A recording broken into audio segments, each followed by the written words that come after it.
Okay, hey everybody, we are here for the Gatekeepers' first ever presidential debate live stream. We are going to have a lot of fun today. So here's the thing: we've got several of our fellow gatekeepers joining us, and we are going to give you our opinions live. So we've got about 15 minutes until the debate. So we're gonna get on here, share some of our thoughts, our predictions, our perspectives on everything that's going on. And then we are going to give you guys our kind of sarcastic, snarky points of view throughout the debate. So let me introduce everybody that is joining us today. First off, we've got the Schumann, host of the Schumann Show, joining us. Shu, welcome. Good to be here. Yeah, I know. You know, and the awesome. It really is going to be awesome. I've been really looking forward to this. We've also got Dustin Faulkner joining us. Dustin, welcome. Going with the Joe Biden impersonation with the face mask. Yes, because I think it's very important that we social distance and then obey all of the rules here, because if I don't, Joe Biden's going to get very angry tonight. And by the way, I'm extremely glad to be joining you guys once again. Thank you for having me again. Of course. That wasn't a very good impersonation. That was cognitive sentences. Yeah, it actually made sense. Made sense. It was yeah, and so we've got so Shu's the host of the Schumann Show. Dustin's the host of Battlefront, SouthGate. We've also got JD Rucker joining us. He's the co-founder over at Freedom First that he and I are running over there. He's also got editor-in-chief over at NOQ Report, the NOQ Report Podcast, and about a million other podcasts that he hosts as well. So JD, glad you could join us. It's actually incorrect. We only have about 980,000. So first fact check of the night is that Jeff does not know how many podcasts I do, and that's very disappointing. You know, this is one of those moments where I would say, you should be in jail, just like Hillary Clinton, who's probably going to jail, but that's a whole other issue. Hi. It's the perfect way to start things off, because I feel like at any point, any of the politicians and almost anybody in the media that we see, any of them could show up in jail tomorrow, and I would be like, I'm not surprised at all. Yeah. I'm just going to be really, really surprised if Joe Biden doesn't just keel over mid-sentence. He was asking earlier today for 30-minute breaks every 30 minutes.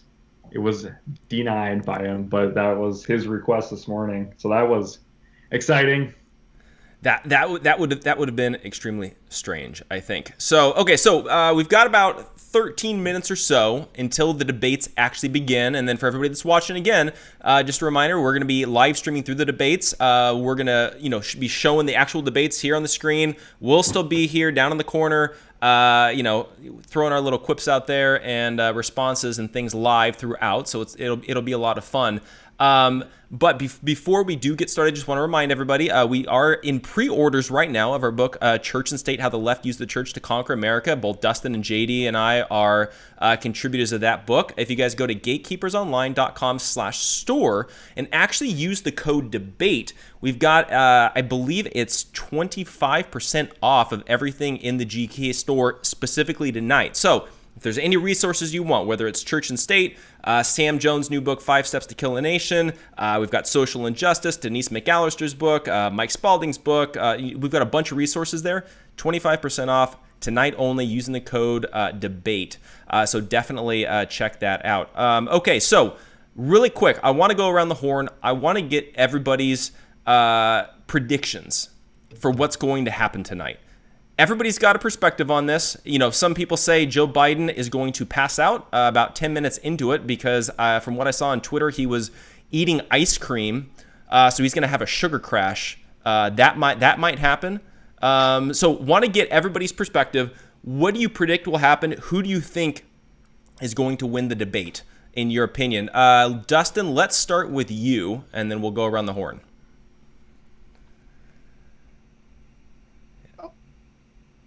Sorry, I was listening to another thing when that happened. Pardon me, there's a delay there. So again, we're going to be talking about what's going to happen. I'll tell you what I think is going to happen. We have our junkyard bulldog, pit bull, monstrosity, awesome president, Donald Trump, going to be debating, who's been trying to get throughout the year to debate our rat terrier, differently abled former Vice President Biden, who's challenging him to try and take away America by gaining the presidency. And what I think is going to happen tonight is I think that Joe Biden's going to come in swinging. And here's why I think Joe Biden's going to come in swinging. He wants to have a piece of Donald Trump, and he wants to show the 5 voters out there who are supporting him that he can do this thing. And he's got to come out so he avoids that removal from office, which is coming if he does get in, and show them his strengths. But I'll tell you what I think. He's going to tire very quickly. He doesn't have the stamina anymore, which is required to go against somebody who is actually a talker like Donald Trump. We've seen him in the former debates. We've seen him when he went in the primaries in 2015 and 2016, and showed out everybody, even somebody as very good at the debate stage as Ted Cruz. And you have a man here who's ready to go against somebody like Donald Trump. Like Joe Biden. And when he tires quickly, it's going to be laughable, and we're going to have a great time tonight with some gaffes, because I can see some stuttering coming on. I mean, I wouldn't be surprised. Again, you guys could say anything, and I feel like I would not be surprised. So my bar is pretty low right now. Shu, what's your prediction for tonight? So as much crap as I guess I spread out there, I honestly have a little bit of a different take. I think that Joe Biden will actually kind of go above that bar that we have placed so low for him, just because the media will be so surprised that if he just goes through this, stands a little tall like he did in the CNN town hall. He was able to put sentences together. He was able to put his reasonings together, cite a few facts that he was given and stuff like that. So I think that he'll be able to debate relatively decent throughout the thing. He's going to take his hits and everything like that, and I think there will be some gaffes and stuff like that. But Joe Biden has spent his entire career as a liar. We could see, there's endless videos of him contradicting himself throughout history, through his prior stuff and everything like that. So I could see him trying to turn the tables, and because he is such a good liar and because he's done it so often, I'm afraid he might catch Donald Trump up. The thing that I'm afraid of in regards to Donald Trump is I am afraid how he'll come out swinging too much, because those of us who follow him, who like him for how blunt and everything that he is, he has our votes. He doesn't need our votes.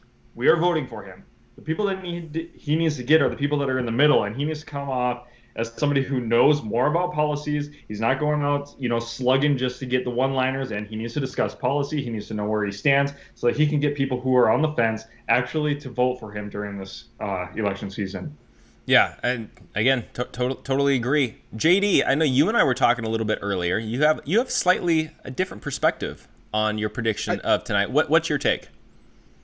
Well, I do agree with Shu that we have, as a movement, Republicans, conservatives, whatever you want to call us, we have pushed the bar down very low. It is low, and that's our fault. We were like, they're not going to have it. I found myself tweeting about it a couple of weeks ago. Ain't no way debates are going to happen. So basically the media is going to give it a win, and not just the media, but the undecided voters are going to consider it a win if he doesn't come out and drool all over the microphone, basically. The real question comes down to this, is with the bar being so low, is he going to try to jump over it, or is he going to forget the game and try to play limbo and fall on his butt? And that's a possibility. We really don't know if he's going to be prepared. We know he's been prepared. We just don't know if he's going to take that preparation and pull a Reagan 1984, where the Alzheimer's was already starting to kick in, and he had a Mondale debate that was really bad. And they said, he was over-prepared. Is that going to happen this time? Or is he going to come out and, did he get the questions from Chris Wallace or his team? Is there going to be a microphone in his ear? I can tell you this, that I've checked everybody's ears here on this live stream, and nobody has a microphone in there. We have these, but we don't have the invisible ones. Joe Biden might, and his ears need to be checked. And I'm only partially kidding about that. So here's the, and JD, I forgot if I told you this earlier when we talked, or if I was just telling my wife. So I felt like Donald Trump should actually, when he walks out, he should go practice, safe social distancing, right? Go 6 feet away from Joe Biden and inspect his ears himself. To me, I feel like that would be pretty epic if he actually pulled that off, and he points and he's like, You've got a microphone in your ear, and then Joe Biden could then turn around and be like, it's just a hearing aid, it's just whatever it is. But I feel like that would be pretty epic if Trump inspected himself. He should, and then he should whisper in his ear and say, "Where's Hunter?" and watch Joe just go crazy. That actually, I didn't make that up. That actually came from the chat. Thank you for letting me steal that joke. C. Calder 14. And thank you, Ocean Maniac, for agreeing that he got the questions. I think he did. We already knew the topics ahead of time. Chris Wallace released those. He released the topics. I don't know. The DNC did whatever they could, whether they broke into the office, whether they paid off an intern, whether they said, "Hey, Chris, can we have the questions?" And Chris was like, "Well, yeah, of course you can. I'm Chris Wallace, and I am a Democrat." So, Chris Wallace, the pirate. So, yeah, I think this could be bad. Is the point I'm trying to make. We can't go into this too confident, but I do have faith in our president. I do have faith in our God. And I do believe that chances are Joe is going to not have a great debate. But by the way, I just want to throw this out there. So our good friend, Pastor Ken Peters, just posted on Facebook, and JD, you've been outed. He said, JD is repeating me, I have a microphone in JD's ear. You weren't supposed to tell him, freaking Ken. I can't believe that. Gosh, get off my mic here. Let me pull the other one up. Yeah. So here's my thing, and this is going to be a wild conspiracy theory that I'm going to throw out there. But again, it's 2020, so anything could be possible. So like Trump even has been putting out there that Joe Biden, that they're pumping him full of performance enhancing drugs and they're and all that kind of stuff, right? But I wonder, because he's showing severe signs of dementia, and I feel like it's coming on pretty quick.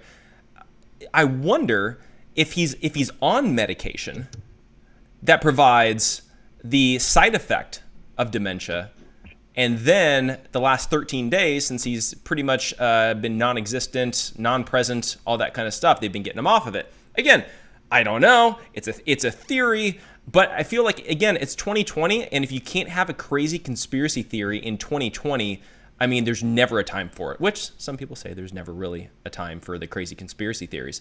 So, okay, so I think we all kind of got our perspective on kind of how it's going to go. Does anybody think that Joe Biden's going to win the debate? So I'll just jump in real quick. Depends on what you mean by win. Is Right. he going to win the court of public opinion?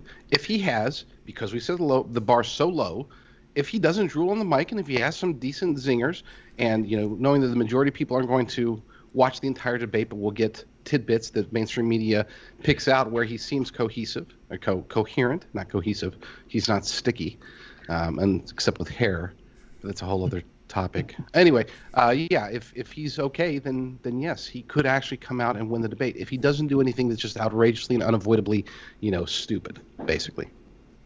See, and along those lines, I also agree. I think if Trump comes out too boisterous and too, heavy hitting, and is not based on policies and stuff like that, and he just goes after Joe Biden because of his stutter, Joe Biden after his gaffes, and doesn't actually touch on any actual issues, I think that's going to be a win, because Joe Biden is just some old man that people want, especially after this year, people want calm. Okay? Trump is not calm. And Joe Biden appears to many mid-range voters as just an old man who's not going to be able to do anything.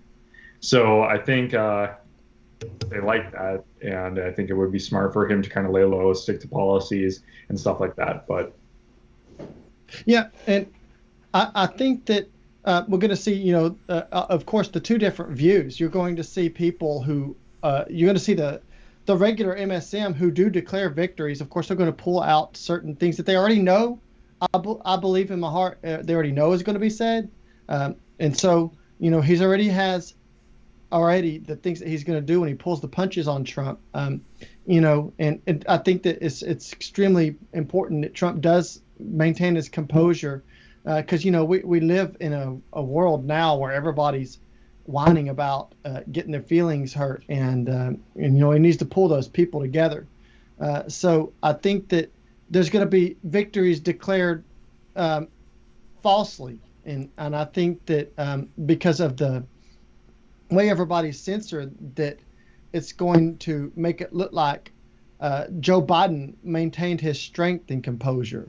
But I think, even though all kidding aside, I think that we're going to see that happen because they have to make him look good. And, in my opinion, people have already made their decision and are going to vote for. The people are tuning in tonight. They want to see what happens. They want to see what's going to be. They want to see a show. They're expecting Trump to destroy him and demolish him. But, as both of these gentlemen have said, it's important that Trump maintains that composure. But can he? Once you start rolling over somebody, it's hard for him to stop. He loves it. And I think that that's very important. So we're going to see a lot of false victories declared shortly after the debate. Yep. Well, real quick. So, number one, it's about to come on. So we'll be switching off. Number two, I have to move my studio to someplace, so I will have to fall off the call, and then I'll be back in about 3 minutes. Number three, Jill Biden's dress. Dr. Jill was actually pretty amazing. It was a great dress, and especially compared to the Trump people. I know, it has nothing to do with any of that stuff. And number four, there was a great Babylon Bee article today that said in a pre-debate poll, CNN believes that 98% of people said that Joe Biden won pre-debate. All right, True. I'll catch you guys here in about 3 minutes. Sounds like a plan. Okay, and then for everybody else as well, because we're about to switch over to sharing the screen, so that way you guys can watch the debate, and we'll keep talking and that sort of thing. But just a couple things. Make sure you guys, whether you guys watch it on YouTube, Periscope, or Facebook, make sure you guys comment. I'll share the comments live on the screen. So throughout the debate, I want to hear your guys' perspectives, your guys' response. If you feel like Joe Biden was an idiot, or he was brilliant, Trump said something stupid, or that was the best comeback ever, whatever it is, throw it in a comment. We'll share it live here on the show. The other side of it is that tonight only, I mentioned earlier, if you use the code DEBATE in the GK store, you get 25% off any books or resources that we sell at gatekeepersonline.com/store. Also, if you guys would be interested in joining our plugged-in membership to help support what we're doing here at the Gatekeepers, you'll get access to the Destroy Social Justice Conference. You'll get access to our weekly devotional. You get 30% off of everything in the GK store. We're going to add a bunch more perks. I believe I'm going to start doing a podcast specifically for our members as well. So tonight only, it's 30% off if you get the annual membership. So go over to gatekeepersonline.com/plugged-in.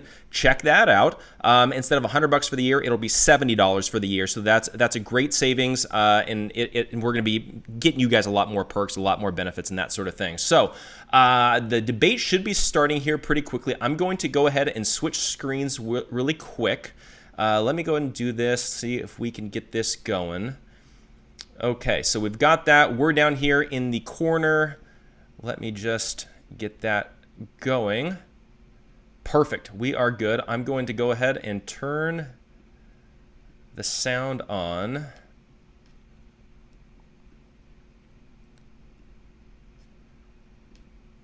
And then everybody that is watching should be good to go.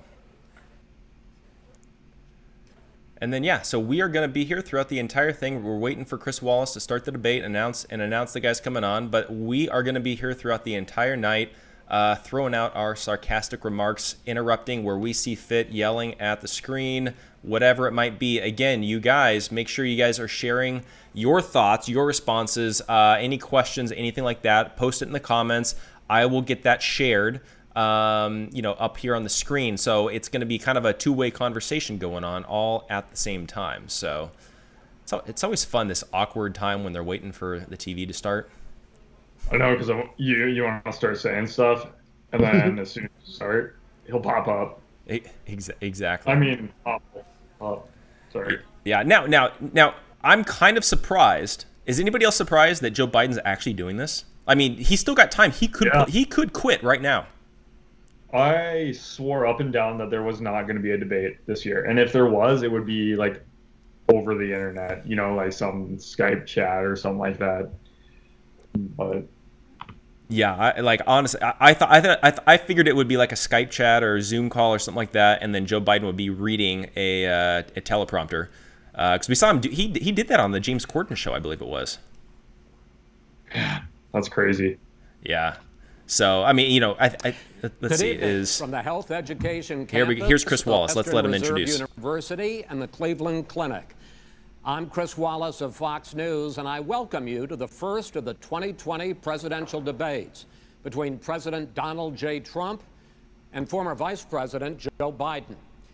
This debate is sponsored by the Commission on Presidential Debates.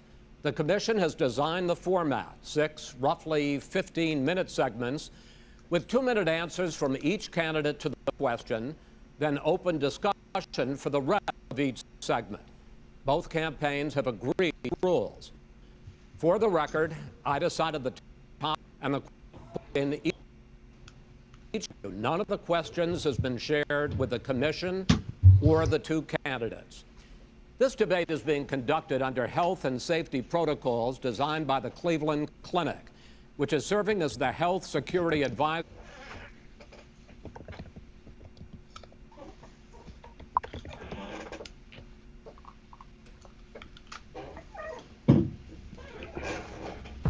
Business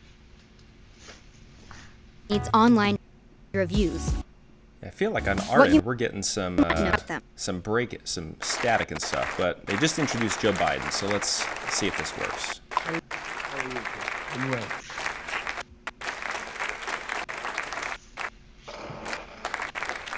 Gentlemen, a lot of people have been waiting for this night, so let's get going. Our first subject is the Supreme Court.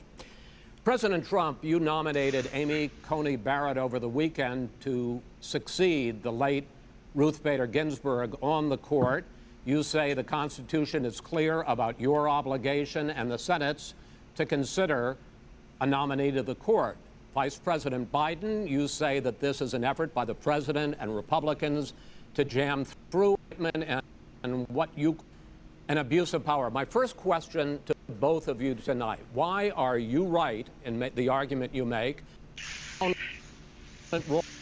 think a Justice Barrett would take the court.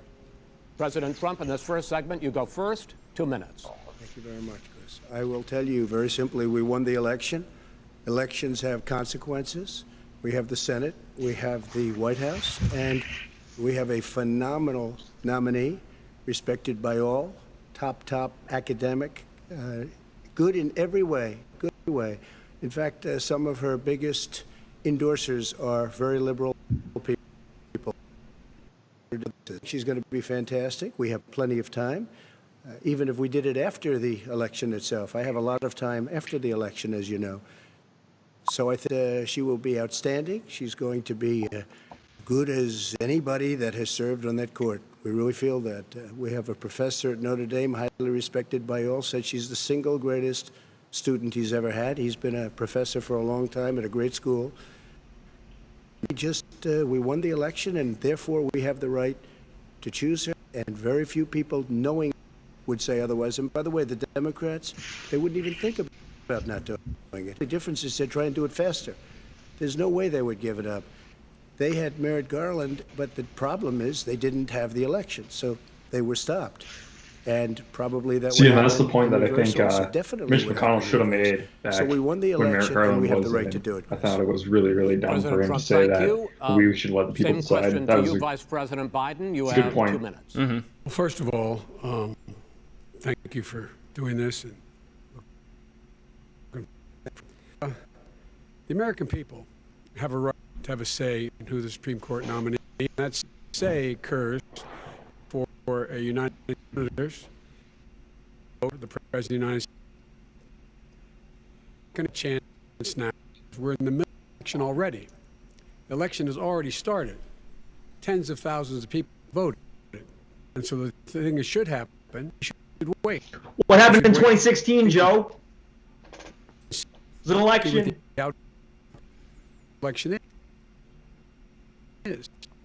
The way the American view is by who elect as president. Now, what's that? He's been running on that. He's in the Supreme Court right now. Well, we need to. The Affordable Care Act, which will strip 20 million people from having health insurance now, if they in a court. And she seems like a very fine person, but she's written before she went on the bench, which is her right, that she what about thinks the rest of that us who have been paying for that and it was Affordable Care stripped Act away? Yep. The other thing that's on the if it's struck down, what happens? Women's rights are fundamentally changed. Once again, It's not. a woman could be held as a pre-existing condition of pregnancy. They were able to charge a woman more for the same exact a man did. And end it. And 100 million Women can't have babies, can they, Joe? people. It's 2020, Dusty. They'll be insurance companies are going to, and so not do this fiction. And the Democrat goes forward if you wait for it. All right. There aren't 100 million people with pre-existing conditions. As far as the say is concerned, the people who already had this say, okay, Gisberg said very powerfully, very strongly, at some point, 10 years ago or so, she said a president and the Senate is elected for time, but a president's elected for 4 years. We're not elected for 3 years. I'm not elected for 3 years. So we have the Senate, we have a president. He's elected to the next during election. that period of time. That an open, but I'm not for 3 years. I'm elected for 100 million total. Is that extinct 100 million people with their private health care? That's simply not true. Well, you certainly go to socialist. Boom. Boom.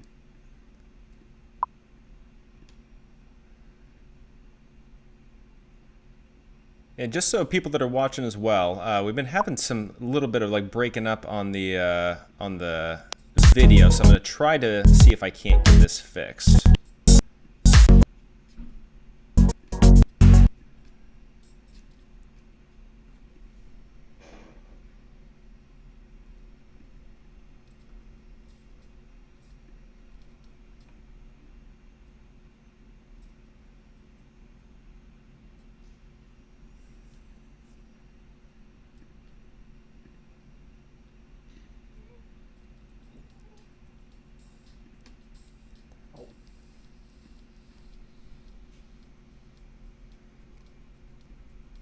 So you're approved of killing babies and you're approved of taking away people's private health insurance? Yeah, good. Exactly. Yeah.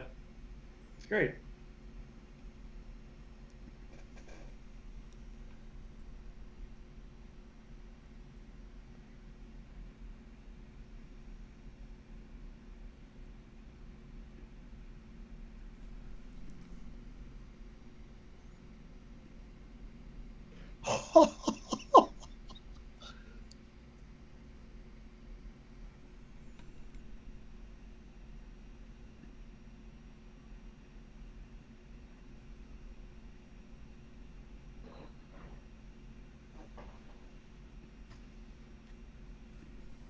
Mr. President.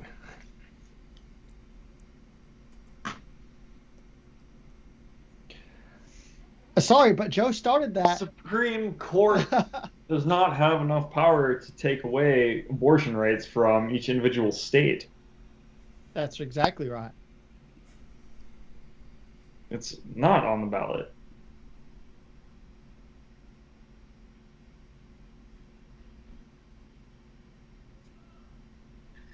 It's time for Joe Biden to watch some Schoolhouse Rock, kids. Not gonna lie. We need to boot it up right after this. Tell Joe Biden. I'll even email him a DVD. Actually, probably a VHS.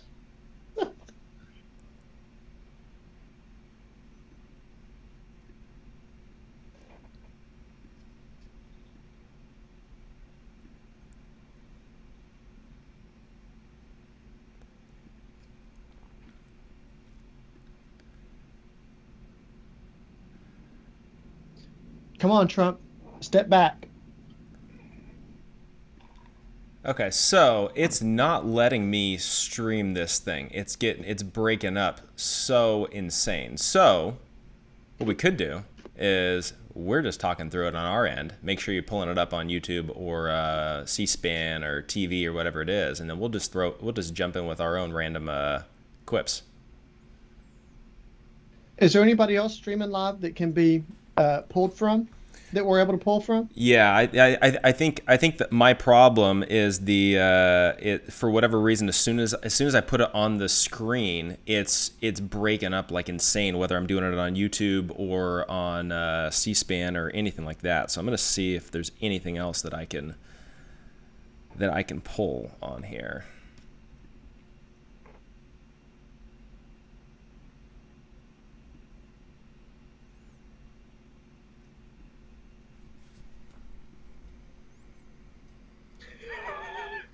Dude, Chris Wallace is armed against Trump tonight. I'm telling you, man. And Trump knows it.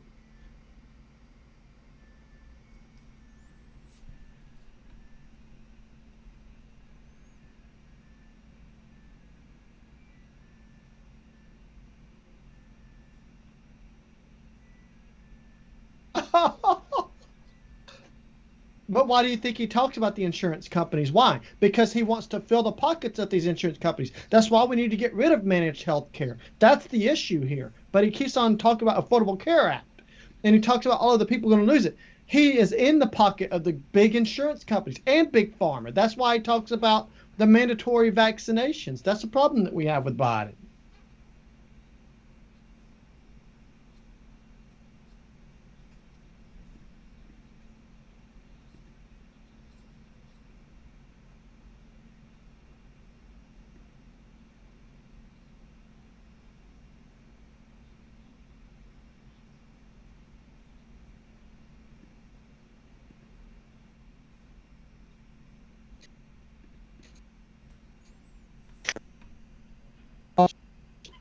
You get on, man.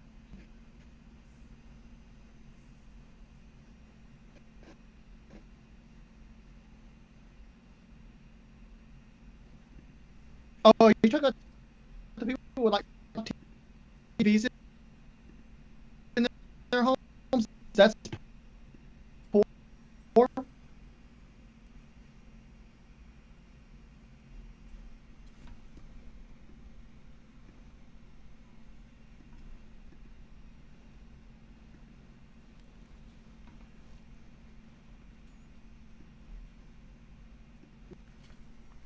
There.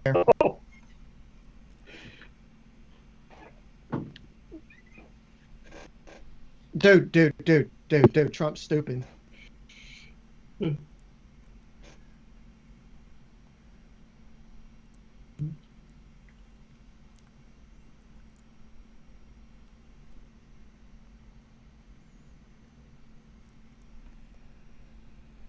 I think that Biden's getting to Trump. Interesting. Let him sit down.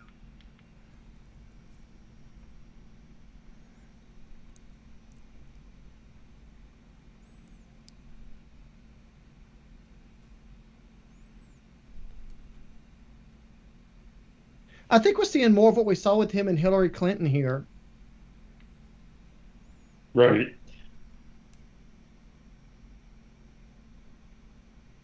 So it's no longer a debate. It's more about who can get the words out so that people remember that. And I think that a lot of that is because people don't pay attention very well. And so what's happening here is they keep on doing these shots in. And I think that right now that it seems to me that Biden actually is showing an upper hand here. You know, I know his face is frozen in time, but it looks to me like he's getting under the skin of Trump. At least that's my point of view right now. Trump keeps on trying to overspeak him, but we keep on getting these shots in here. That's not a good idea, in my opinion. Right.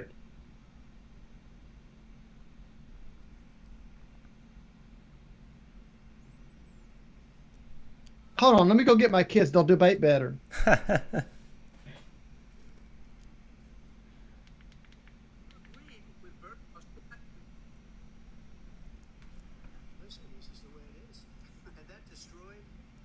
they shouldn't even call it Obamacare. Then I had a choice to make. Do I let my people run it really well or badly? If I run it badly, they'll probably blame him, but they'll blame me. But more importantly, I want to help people. Okay? I said, you got to run it so well. And I just had a meeting with them. They said the problem is no matter how well you run Obamacare, it's a disaster. It's too expensive. Premiums are too high. And it doesn't work. So we do want to get rid of it. Chris, we want to get rid of it. I understand it, sir, but I have to give you roughly equal time. Please let the vice president work. Has no plan for healthcare. Mm-hmm. He sends out wishful thinking. He has executive orders that have no power.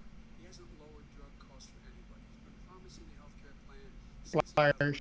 He has not. But here's everything else he talks about. He does not have a plan.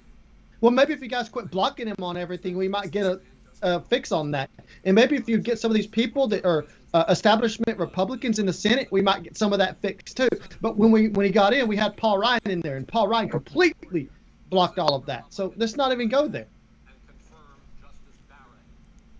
There has been talk about ending the filibuster or even packing the court, adding to the 9 justices there. You call this a distraction by the president, but in fact it wasn't brought up by the president. It was brought up by some of your Democratic colleagues in the Congress. So my question to you is, you have refused in the past to talk about it. Are you willing to tell the American people tonight whether or not you will support either ending the filibuster The whole feed's cutting out, guys. Yeah. I don't know what. I don't So the know. answer is no. He doesn't have an answer because he's going to pack the courts, and he knows that it's extremely unpopular. Being that 64% of Americans believe that the court system should remain at 9 justices, and only like 13% believe that it should be brought up to a higher number. So you can't answer that number.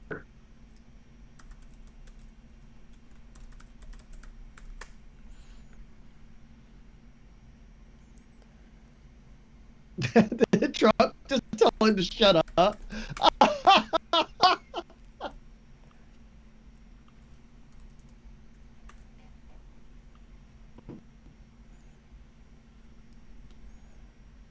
Dude, listen, I think that Trump's making some mistakes here. This poor guy. I mean, dude, you have, dude, this Trump's losing his composure. I think it's bad for him. It's just like what Shu said earlier about how he needs to maintain that composure and to stand tall, about how people are watching about that. Because what do they always say about Trump is triggered on stuff. And his joke can't make any facial expressions unless he's kissing on somebody from behind.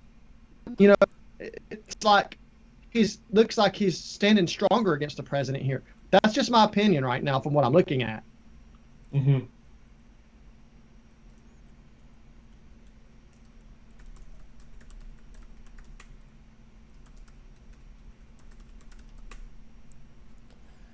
And just for everybody that's watching, make sure you've got it up on YouTube as well as us. I am working on trying to get a workaround to try to get the live stream back on. So my computer is on overload, so I'm working on getting another one and plugging that in. So thanks so much everybody for your patience. And again, put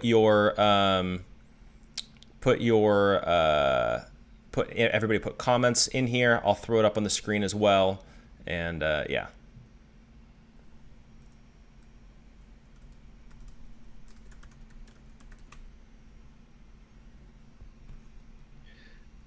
Well, maybe if Joe's and Obama's administration didn't take away all of the things that would have prevented such an occurrence, we wouldn't have been having to deal with that with our president now.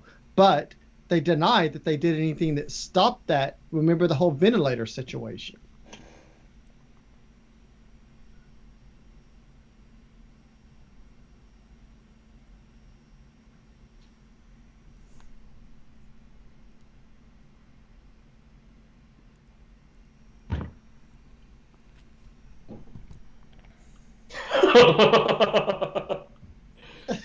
So rude.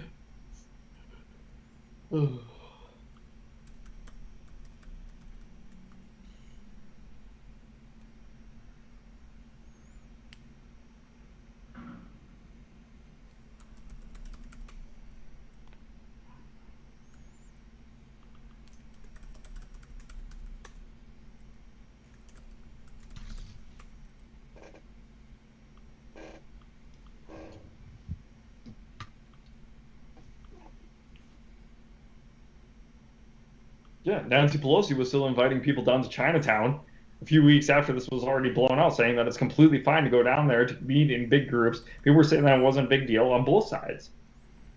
Yeah, and you're absolutely right on that, Shu. All of them were wanting to go and have parties and everything still.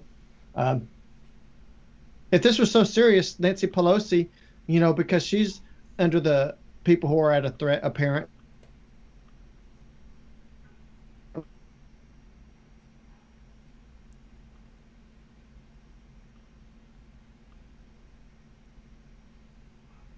Yeah, I feel like my problem with all of this, with everything going on right now between Republicans and Democrats and all that kind of stuff, is just like everybody's a bunch of hypocrites, and so that it makes things really, really interesting.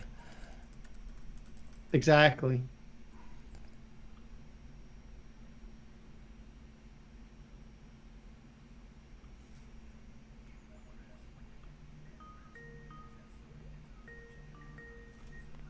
I think that Trump did a great job after a little bit. It took him some time, but who could fault him on that? Which of us could sit there and say that we would have been so quick to it? I mean, it was under negotiation. I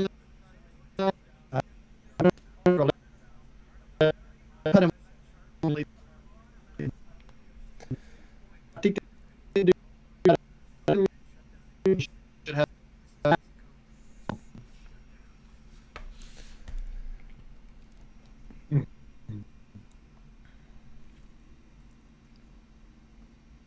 Oh.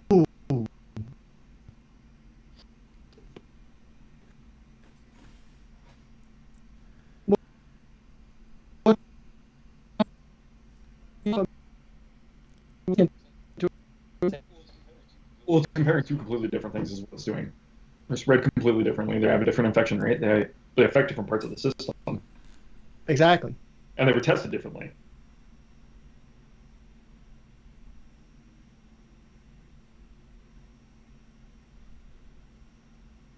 Yeah, well, maybe if you. Oh, see, this is personal for me because I've actually been where I couldn't see my own grandmother dying in the hospital because you guys were overinflating this issue and made it where you couldn't even visit. And then you're enforcing these mask mandates. You crippled the hospitals from being able to do their jobs because you have this narrative that everybody's at risk for this, and it's just incredible the way that they've done that. And you've given a lot of power to some of the healthcare workers that I think shouldn't have been given. Right.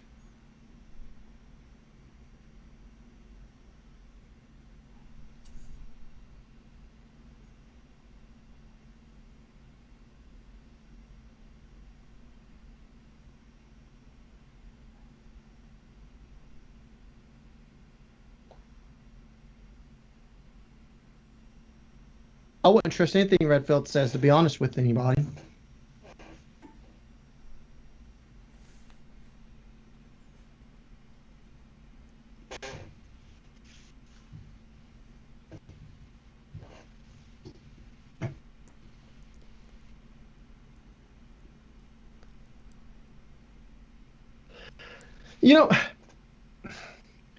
What if they're pushing Trump to push out this vaccine so quickly because he's wanting to do it politically himself?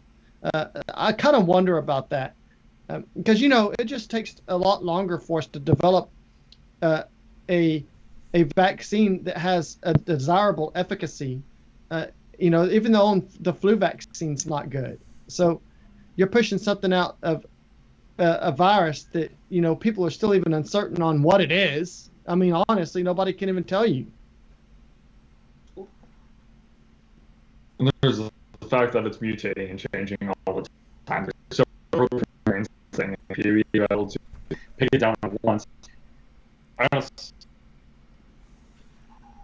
they should just take their time and let it roll out. Let the medical experts that are involved do their thing with it and keep politics out of the whole thing. I agree. This should be a privatized matter. We shouldn't be allowing anything of government intervention on this.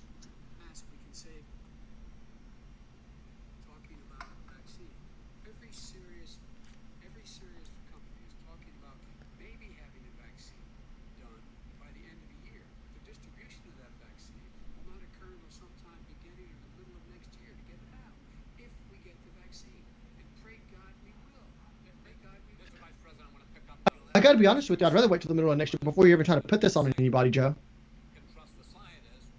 With what, the vaccine? Yes. Yeah, that I feel like that's the hard part is they're rushing into this vaccine like crazy, and at a certain point you're just like, are you really going to be able to convince 350 million Americans to take this thing?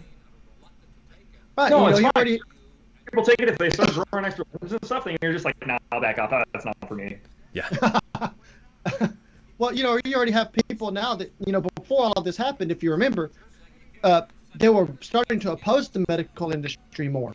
Okay, and so what happens when they did this? You started to allow people to allow these things into their home that nobody was wanting to begin with. I mean, you know, there was a really good movement on questioning the efficacy of vaccines and the problems that it was causing. Then now you scare everybody with this virus, and they start accepting things way too early. You know, look at what happened with the polio vaccine. Look how many people it paralyzed and killed. It was just, and it was a lot of the same thing that we see with this. He still hasn't even acknowledged that he knew this was happening, knew how dangerous it was going to be back in February, and he didn't even tell you. He's on record as saying it. He panicked. He's sticking with this February BS.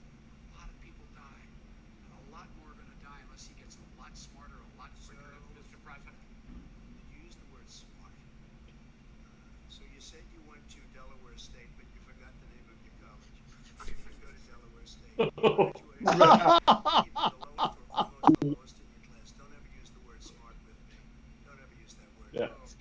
Political correctness right there. Oh, come on. If you would have had the charge of what I was put through, I had to close the greatest economy in the history of our country. And by the way, now it's being built again. Absolutely. Agreed. It's going up fast. Let him just finish the sentence, Chris. Chris. Let him finish the sentence. Did we accomplish anything there? Mm. How the virus is handled going forward by whichever of you ends up becoming the next president. I want to quickly go through several of those. Reopenings. Vice President Biden, you have been much more reluctant than President Trump. Reopen the whole country. Period. The economy and schools. Why, sir? Because he doesn't have a plan. If I were running, I stand with Shoes State. He keeps saying he doesn't have a plan. Yet I feel like Trump's been implementing this thing like crazy ever since the beginning of all this. Right. Yeah, because I think that he's trying to push that narrative that takes people's eyes off of what's been happening all along. Given our opposition to things, I think that Trump's actually done a pretty dang good job with this, honestly. Why? Because he hasn't really had his hands in it when it comes down to a federal level, because he hasn't been mandating what each individual state, what each individual county does. He's leaving it to the states, to the cities to decide what's best for them. A rural county does not get affected by COVID the same as what a big city would. It acts completely different. Let the people in their cities rule themselves. I agree. because we didn't know anything about the disease. Now we found that elderly people with heart problems and diabetes and different problems are very, very vulnerable. We learned a lot. Yeah, and I can attest to this because I just had a friend who caught COVID, or had it on, and he was actually made it to the ventilators in his 70s, and he had some health complications. And then when he died, he ended up getting better. And then that night he went in because fluid filled up in his lungs, and he died that night. And what happened with that is they started blaming it on COVID, but he had a lot of health complications there beforehand. I knew him before then. He had some issues there. And I think that COVID, depending on the person and their genetic makeup, it contributes to exacerbating the things that's already going on. So that's the issue here. And it's the same thing with flu. A lot of people are not dying of the flu. They're dying because the weakness it causes in them, and they can't survive from the current complications. Mm-hmm. And guys, I'm back. Did I miss anything? Everything. I do want that coffee right now, however. So I just drink soda right now. Yeah, and JD, just so you know, I wasn't sure if you heard when you were gone or whatever it is, but yeah, I don't have the CPU to stream this thing, so we're just showing our reaction, and then people are pulling it up on YouTube and watching it on their own. So, Hey Jeff, have you gone into your graphics card settings and then and made it start using the graphics card on it? I've had to do that before. I don't know. I think a lot of it has to do with download and upload speeds. I can only upload so much, so that's what I'm wondering, because everything works until I put the stream in through Ecamm, and then all of a sudden it just breaks up like crazy. Well, yeah, you guys probably still have a bandwidth problem out there, though, right? Because everybody's locked at home and can't do anything, so everybody's on the internet. Exactly, and they're watching this on the internet right now. Mm-hmm. Events with nobody will show up. People with nobody shows up to it. In any case, why you holding the big you go first, sir. That may be one of the best comebacks so far. Yeah, I agree.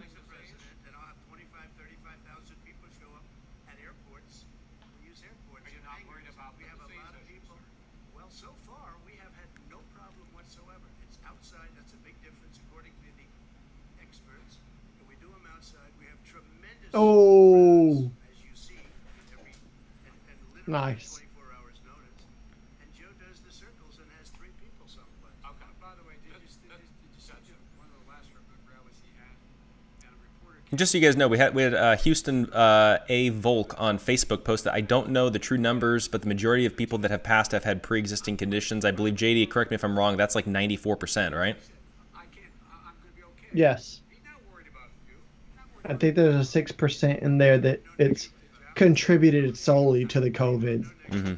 We've had 35, 40. All right, maybe one of these. Just quickly finish up because I want to move on to our next. Yes, I would. He's been totally irresponsible the way in which he has handled the social distancing, the people wearing masks, basically encouraging them not to. Hey, that has nothing to do with him. It's the freaking locales. I think he's been completely responsible in allowing us to determine how we're going to social distance. No, then we're going to stick on this stupid COVID crap all night. We got to keep people being scared, guys. We got to keep it going. The Federal Reserve says the hit to growth, which is going to be there, is not going to be nearly as big as they had expected. President Trump, you say we are in a V-shaped recovery. Vice President Biden, you say it's more of a K-shape. I don't believe that myself. Does that mean to the American people in terms of the economy? President Trump, in this segment, you go first. When in an O-shaped recovery. Oh my gosh, it's still happening. Came in, we closed it down, which was very hard psychologically to do. He didn't think we should close it down, and he was wrong. And again, 2 million people would be dead now. Instead of still 204,000 people is too much. One person is too much. Should have never happened from China. But what happened is we closed it down, and now we're Nice. Keep mentioning China on that.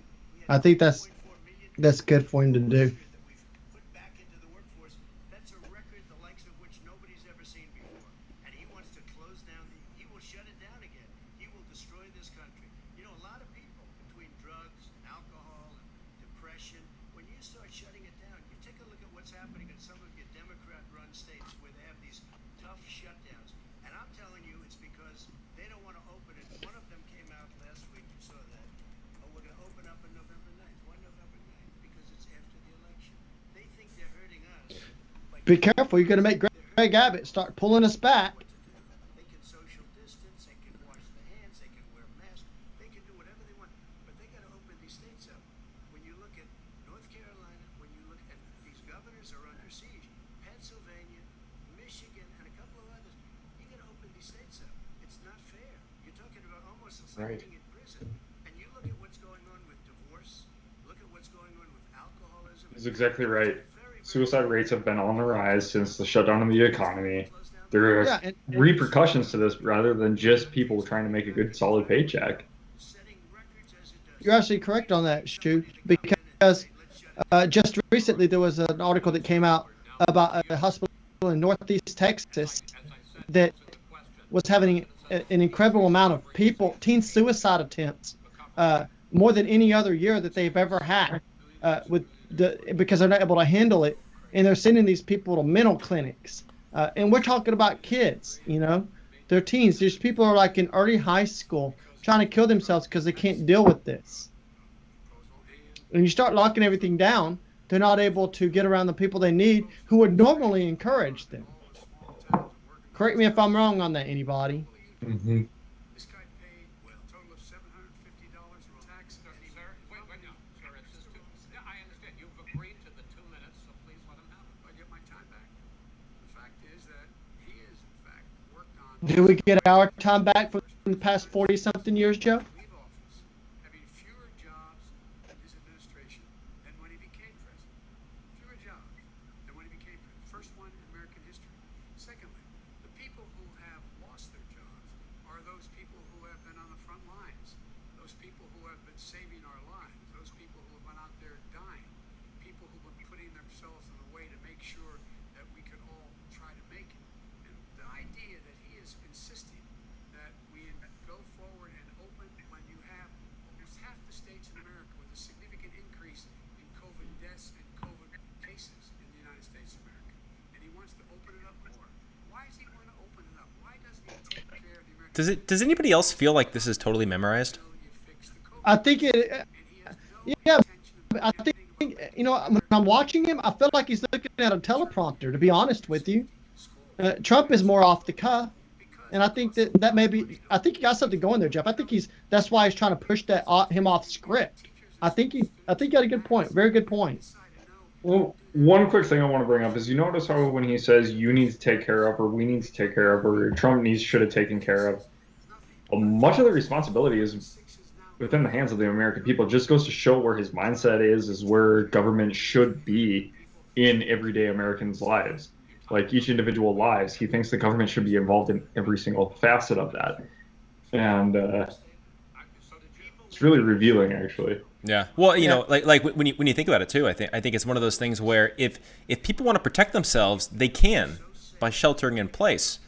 If you're sheltering in place, it doesn't matter if somebody else leaves the house because you're sheltering in place. That's the whole point of freedom. Like I feel like that would have been a much better response in general. Exactly. With that.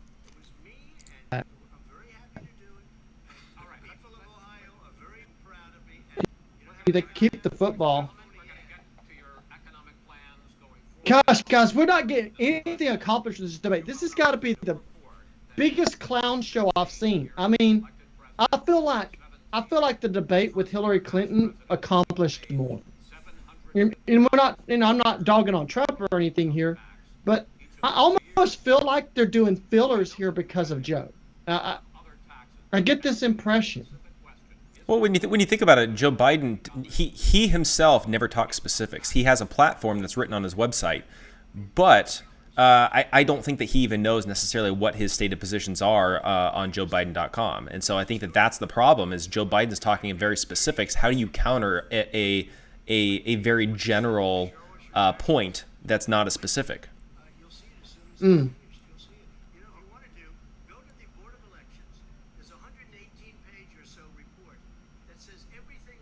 In that article that came out in regards to his tax returns, he only paid like $750 or whatever. Get a better accountant, Joe. Yeah, well, a lot of this just goes to show how few people understand taxes, how few people understand understand business and real estate investment and all that kind of stuff. They don't understand it because they're used to being an employee working for somebody else or a big corporation or the government. Exactly, Jeff. I got to tell you guys, this whole thing about the stupid income tax issue, guys, you guys are the ones who give them all of these. It's not even tax evasion, it's tax avoidance. If I can get that, I'm going to do that. That is how the rich are rich, because they understand the tax system and they get people who understand it better in order to preserve their wealth. If we all would get on a system of equal payment of taxes, that's why I liked a lot about Herman Cain 999. It may not have been perfect, but if it was evening the playing field, because if people pay And even income tax, it's going to be a lot better because you start increasing your wealth. You're still going to be paying the same amount comparatively. This is ridiculous about. Good job, Joe. Let's eliminate. Oh, he just lost the election. Everybody, Bye. huge. Good job. You mean the people not working need help? Well, I'll help them. Here's a shovel. I need you to dig this ditch so I can lay this pipe in here and run my electrical wire through it. How about we start there?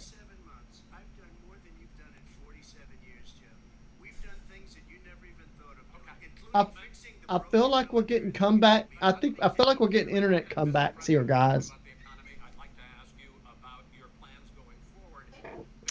Every time we need to come back at Joe Biden, we need to post a meme. I also found that the tax thing that came out, like Joe Biden came out with an article saying that he paid so much more in taxes or whatever in those same years. And I feel that brought about a weird dynamic of people bragging how much they paid in taxes, which yeah, it's weird. Not fair. It's not a charity. Well, just take a look at what is the analysis done by Wall Street firms. Points out that my economic plan would create 7 million more jobs than his in 4 years, number one. And number two, it would create additional economic growth because it would be about buying American. That we're going to make this federal government spend $600 billion a year on everything. How can we buy American if everything's Chinese, Joe? JD, what's he talking about with this 7 million more jobs with his plan? Is that just throwing random numbers out there? By the way, I'm going to eliminate a significant number of the tax. I'm going to make the corporate tax 28%. It shouldn't be 21%. You have 91 companies. Oh. JD. Because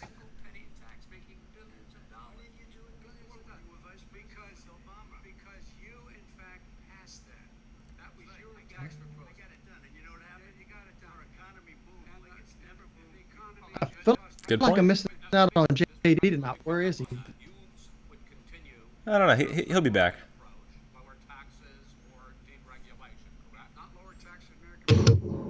Did I miss anything? Well, so JD, I was going to ask you. So with this whole Joe Biden claim of 7 million more jobs under his plan, is like where is he getting that number? Is that even legit?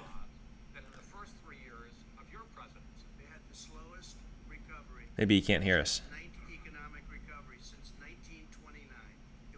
Oh man, is this sound off because of the other moving the studio?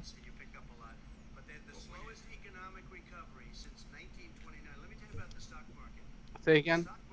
So can you hear me? Yes. Okay, so Joe Biden's claiming that his plan would create 7 million more jobs than Donald Trump. Where is he getting this number? Is that even like legit? So it's a Wall Street number. Took an analysis from, I forgot the name of the firm.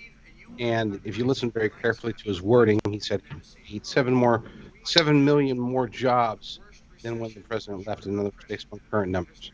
It's not based upon the peak when before the it's talking about 7 million more jobs from now.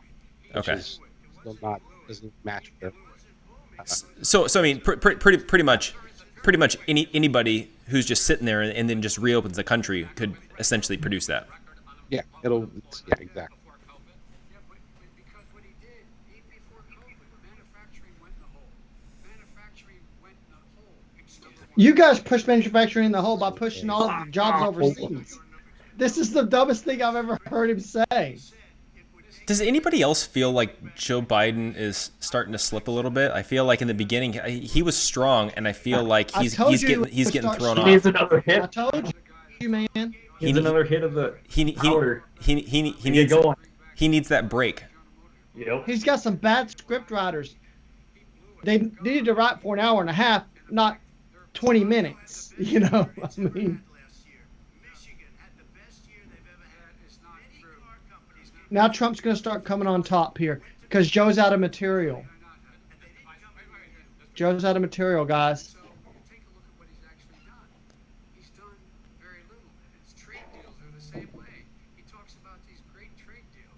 You know, he talks about the art of the deal. China's perfected the art of the steal. We have a higher deficit with China now than we did before. Yeah, and that's called COVID-19. Here it comes. Here it comes. He takes out millions of dollars, to manage. He makes millions of dollars. And also, while we're at it, why is it, just out of curiosity, I think Trump has a lot to say, and he's trying to get it in. $3.5 million? What did he do to deserve it? What did he do with Marissa? Oh, that question's off limits. Whoa.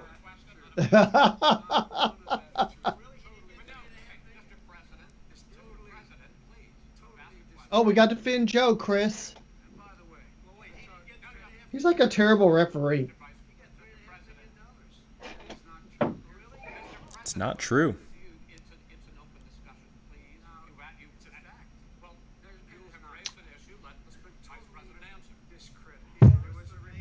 Ooh. Sorry about the sound, guys. I hit the mic. It's all good. Where am I?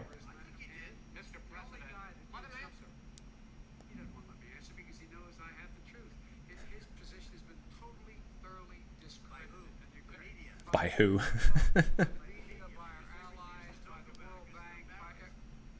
The World Bank vouched for Hunter Biden? Yeah. Yeah, I got that memo.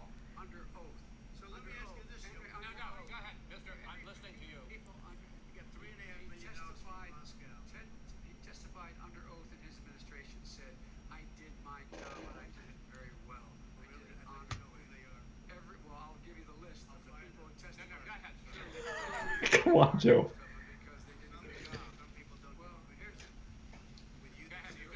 Fire everybody.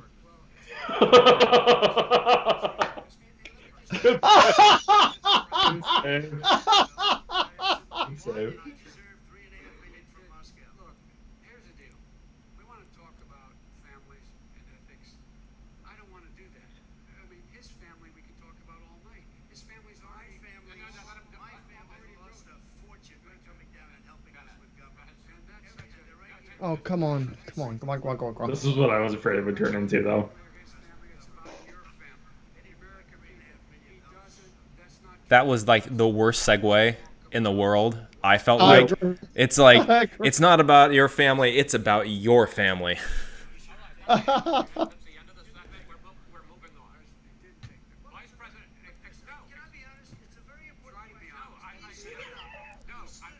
want to hear this. Moderator. Come on, Trump, don't back down. Don't back down on this one. Make him answer the question.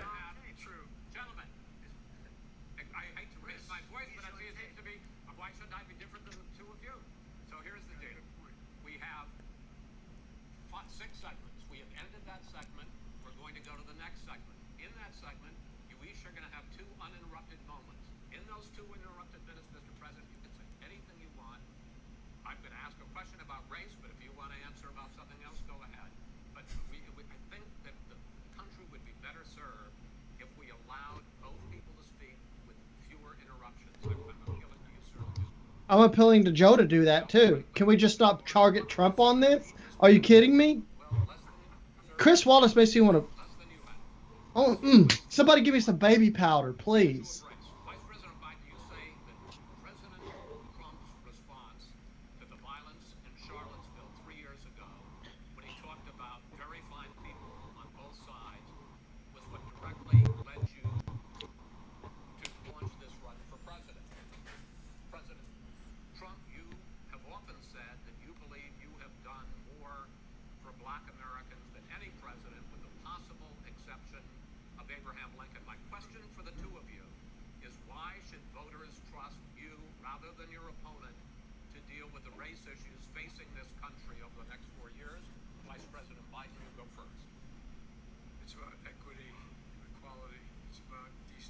Oh, here we go. And we have never walked away from trying to require equity for everyone, equality for the whole of America.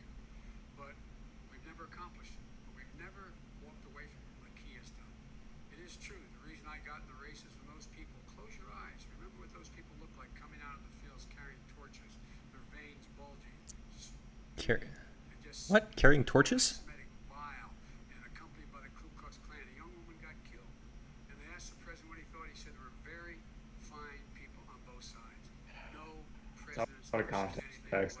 like that. Let's leave out the part where he said except for. Is that when Floyd was killed, when Mr. Floyd was killed, there was a peaceful protest in front of the White House. What did he do? He came out of his bunker, had the military use tear gas on him so he could walk across. That wasn't peaceful at all. And then what happened after that? The bishop of that very church said that it was a disgrace. Newsflash, it wasn't tear gas. I promise you, they would have never made it through it. Well, the thing is that if it was, so I believe that that they admitted that there was tear gas thrown or something thrown at some point. The thing is that they make it seem like it was a bunch of tear gas that was thrown everywhere. If that was the case, there's no way Trump could have walked through that without it affecting him heading over to the church if they'd done it right then and there. Well, yeah, and let me tell you guys, I don't know if we have any veterans here on the broadcast with me, but I've been through this 3 times in a row. The game. And I'm going to tell you, just even sniffing that from a little bit of a sniff, it's going to make you start having nose runs. It starts making you gag. It's incredibly strong, just a small amount of it. So I think that if you had a large amount thrown at people, you'd start seeing mucus coming out. They'd be gasping for air. Some of them throw up. I went through it 3 times in a row. And I ended up developing sort of an immunity to it after that. And I'm telling you, there was nothing thrown there that was strong enough to make them be harmed at all.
That's a solid point.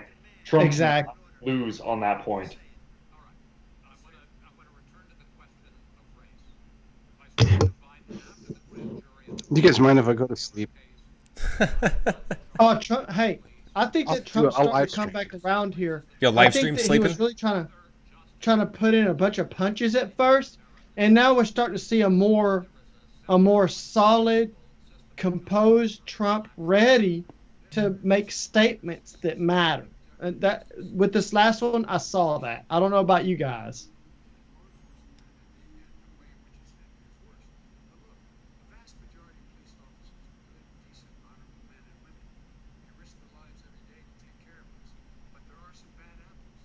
Is Joe Biden losing his fan base as he's talking right now?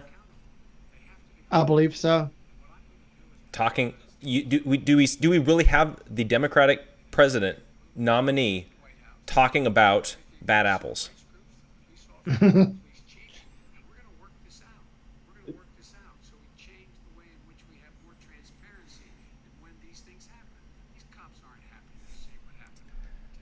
Houston, a Volk said on Facebook, something is going on with Biden. He's aged 5 years since this started.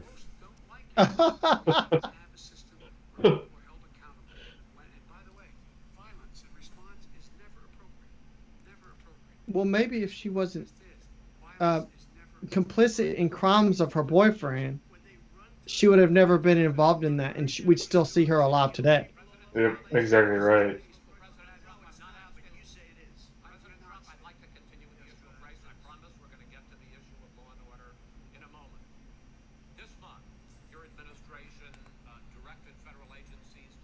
You know, is it me, or is it the debates have come about you got to get a shot in order for anybody to actually hear anything you're saying? I mean, whatever happened to debate? I just, it's gone by the wayside. Well, because it's television. It's all about, you know, getting that YouTube clip or that thing that goes viral for, you know, a 30-second clip. It's the same problem with like cable news and all that kind of stuff. Everybody just yells over each other. They're trying to get their zinger in. Yeah, and I think that's why we see Trump doing this. At first, I was kind of irritated, and then, you know, even in the first time around he was doing it, and I think that it's absolutely imperative you have to do that now, and it's sad because you don't have any kind of honor of debate on, and so you're confusing everybody. No wonder people have a hard time following people.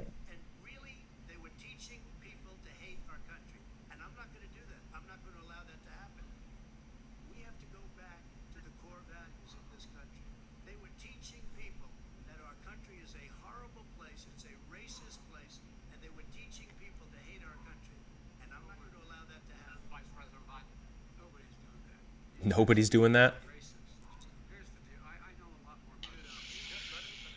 Did Joe Biden just say that he knows a lot more about this than Trump does? Yes, he did. He did it again right there.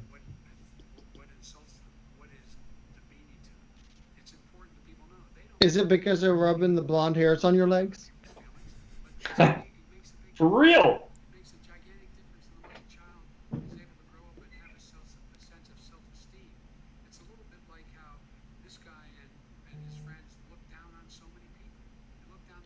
You know, well, maybe if you didn't tell them that they're separate because they're black, then you wouldn't have that issue.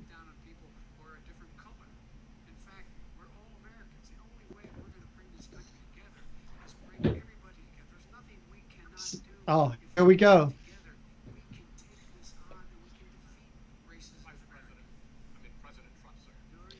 Well, quit telling them that they're separate because of the way that they look. Confuse what it's about carriers. Nobody wants to hang around if you act like a hood. Don't act stupid. Anything you can destroy yourself because they don't want to catch that cold.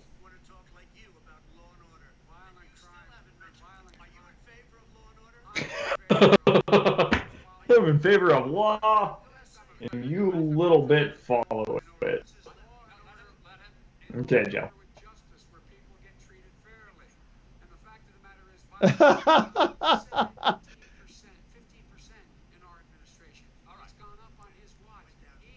I don't think anybody's been as good on fair treatment and justice as Trump has, honestly. Yeah. Well, here's the thing, and I'm going to throw this out, and it's going to kind of be a little tip of the hat to JD and what he was saying earlier.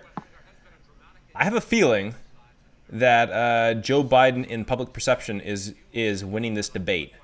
And a lot of it is because he's talking about generalities. He's not dealing with the specifics intentionally because I don't think he actually knows it. He doesn't understand it, but he can talk in generalities. And I think that the public is going to see him as winning this debate because he's doing much better than they thought, but they're not looking at the issues. They're just looking at, you know, did he hold his own and was he able to inspire people and say, yes, there's racism, yes, there's this, but where, how do we fix it?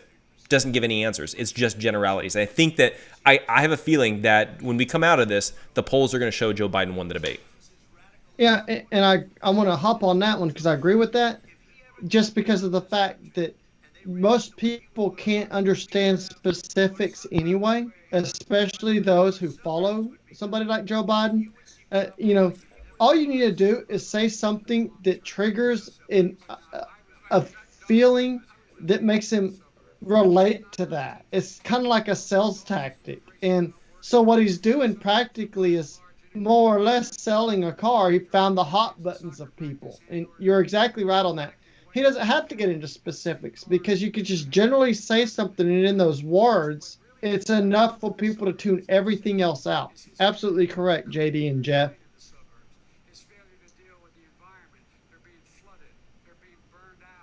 These are immensely complicated issues. This is why debates are supposed to be focused around policy issues, policy decisions, and everything like that. It's supposed to be kept more simple. When you start getting into cultural issues and how certain people react to certain people, then that's a whole nother level, because then you're dealing with how individuals think, and then how those individuals create groups, and then how that group thinks, and it's way more complicated than just what a policy is. Where if it was discussion based on policy, you can lay out your policy. This is what it is. This is how it'll be. Boom, it's done. This is what I see what is wrong with his policy and what is wrong with it. When you try to bring cultural topics into a presidential debate, there is not enough time to discuss those in depth, nor should elected officials be involved with cultural topics at all. Right, and I feel like this whole debate has been a cultural topic, because even when you start delving into the COVID-19 thing, it's cultural, and I think that there's been nothing of a solid foundation except maybe a couple of sentences. This whole thing, this whole time.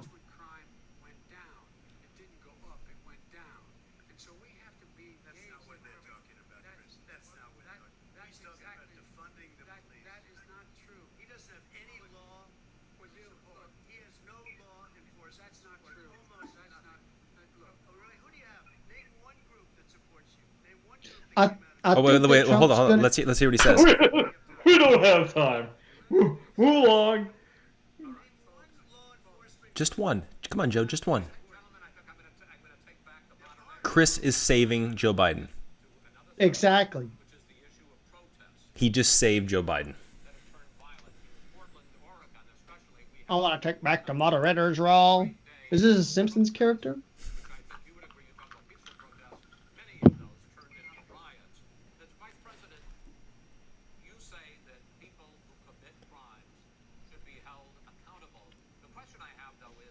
How about all of them? Earlier tonight, you said that you are the Democratic Party right now.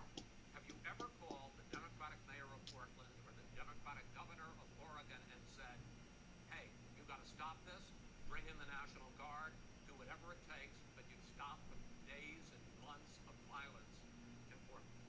I don't hold public office. Oh, wow. Oh, is he going to say yes or no? Come on.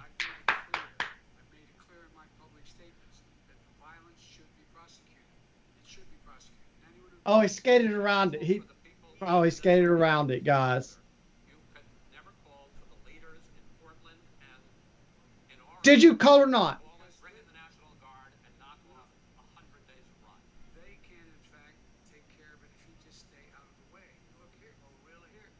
Trump should just stay out of the way, huh? I think so, too. They did that. It's called Chaz. Cha. Whatever. It was both bad names. Trump should let Biden bury himself right here. Did I miss anything? I had to change a dirty diaper. It was more enjoyable than this. Probably.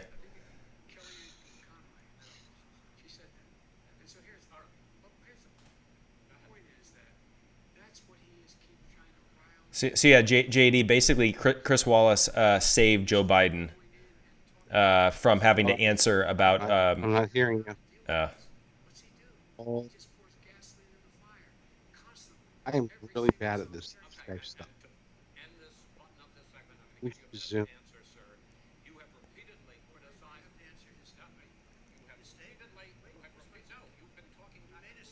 Okay, try again. Okay, can you hear me?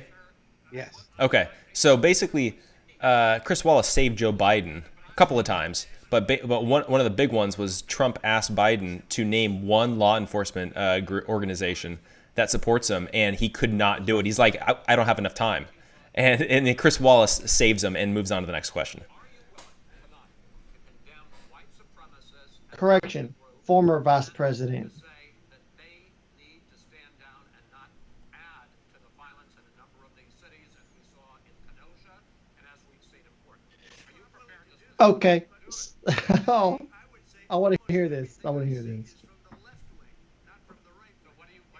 Do you notice the contrast of what he asked Biden and what he asked him? Then do it, sir.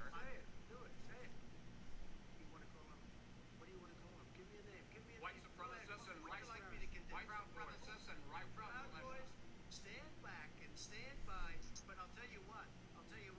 Somebody got to, So who's white supremacist to you, Chris? because this is not a right-wing problem. This is a left-wing. This is a left-wing problem. Antifa's an idea, not Whoa. an organization. You got it. Not militia. That's what his FBI director said. Well, then you know what? No, we're done, sir. False. To the next That is your administration, not an idea. Everybody in your administration tells you This fool said that it's an idea, not an organization. It's both. is a dangerous All right, gentlemen, we're now moving on to the Trump and Biden records. He'll overthrow you. When a president, I'm going to ask you a question.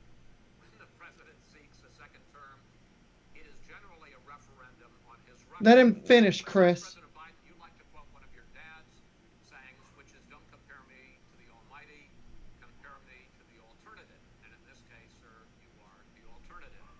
Looking at both of your records, I'm going to ask each of you, why should voters elect you president over your opponent? In this segment, President Trump, you go first, 2 minutes. Because there has never been an administration or president who has done more in a period of 3.5 years. And that's despite the impeachment hoax. This is so bad. I'm gonna go change another diaper, I think. Despite going through all of these things, we had a fight. I'm really just so annoyed with Chris Wallace. Yeah. There has never been an administration I knew he was bad. that's done what I've done. This is bad. Yes. Economy in history. And I gotta say, this is probably some of the like forget the bias and him saving Joe Biden and all that kind of stuff. I feel like these are some of the worst questions that I've ever They're- seen in a debate. They're very general, nothing specific, and it's basically just to pick a fight. Yeah, they're softball questions. Exactly. You're precisely right. You can't tackle something so broad. What were you going to say, JD? Oh, I was just gonna say, all this tells me is that anybody who thought, oh, don't worry, we had a lot of people on. Jeff had somebody on, a former congresswoman, who said, why does she? He asked why she thinks President Trump's going to win. She said, just wait for the debates. Just wait for the debates. Okay. No, there's no silent majority that's going to save us this time. Yep. Joe Biden's not going to drool on the mic. He's made that clear. Yep. So we've got to fight like there is no future if we lose, because there is no future if we lose. Exactly. And I think that the Republican Party has become extremely complacent. They see Joe Biden as a bumbling idiot. He keeps getting placed as a bumbling idiot. The bar is set so low.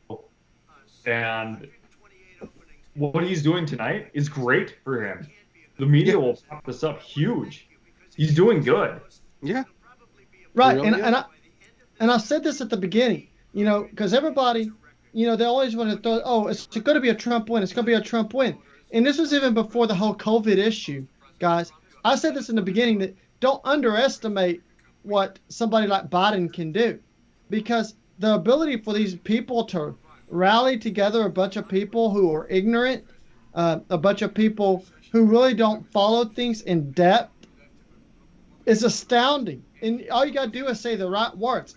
And exactly what everybody's been talking about tonight, generalities will rule the next, period. Mm.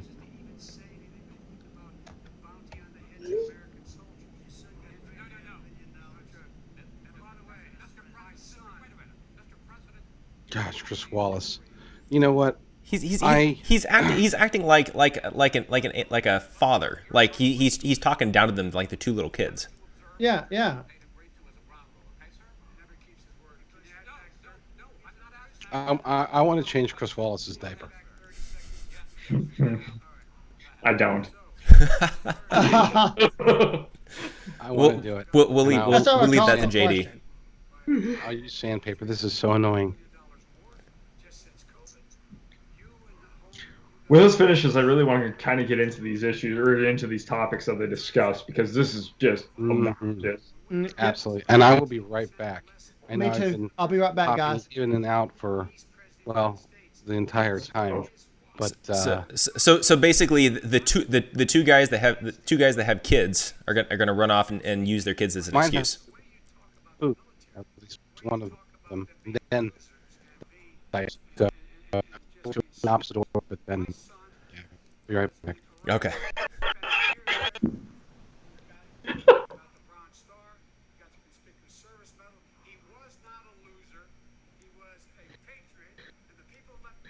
Yeah, I gotta say, like, here's the thing, Shu. In my opinion, with all this stuff with Joe Biden, to me, as a conservative, he's reinforcing that he's an idiot. He doesn't actually know what he's talking about because, again, he can't talk about specifics and all that kind of stuff. But to the everyday American, they're looking at him and like, yeah, he said everything that I wanted him to say because it's all in general things that the everyday American understands, and this is the problem that where we're at right now in America, I think.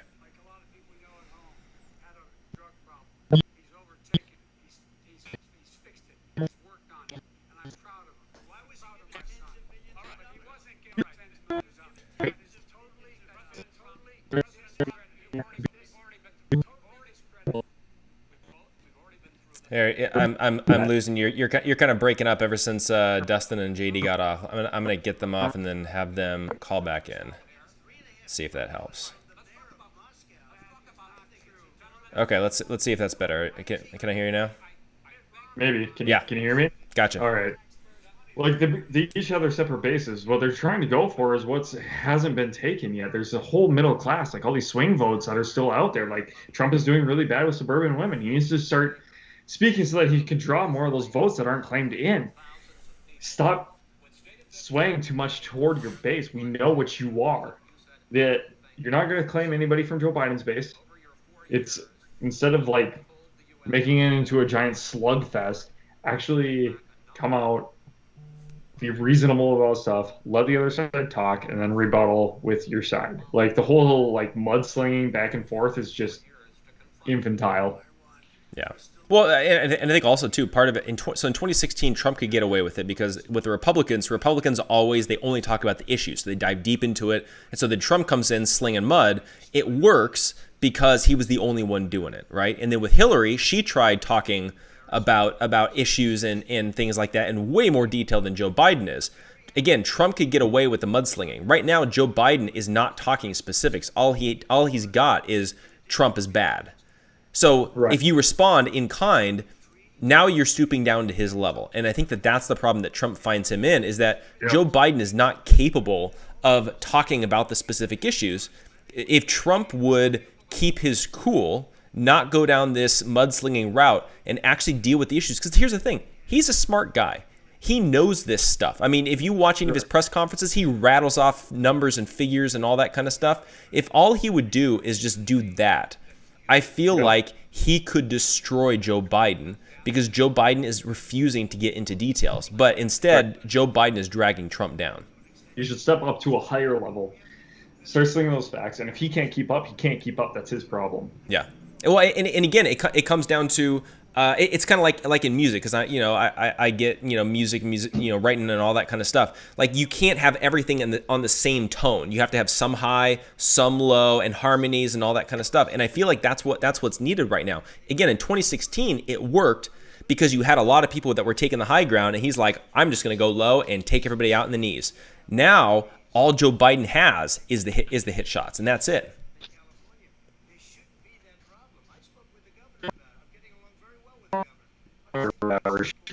Shooting from the shoulder, as Joe Biden would put it, and being a jerk. Like, you can be factually accurate and speak with compassion and speak with accuracy, or you can just be a jerk. There's a way to convince people to come to your side, and there's a way to push people away with the facts. Having the facts is absolutely necessary. It's the way that they're presented that's what's going to gain you votes.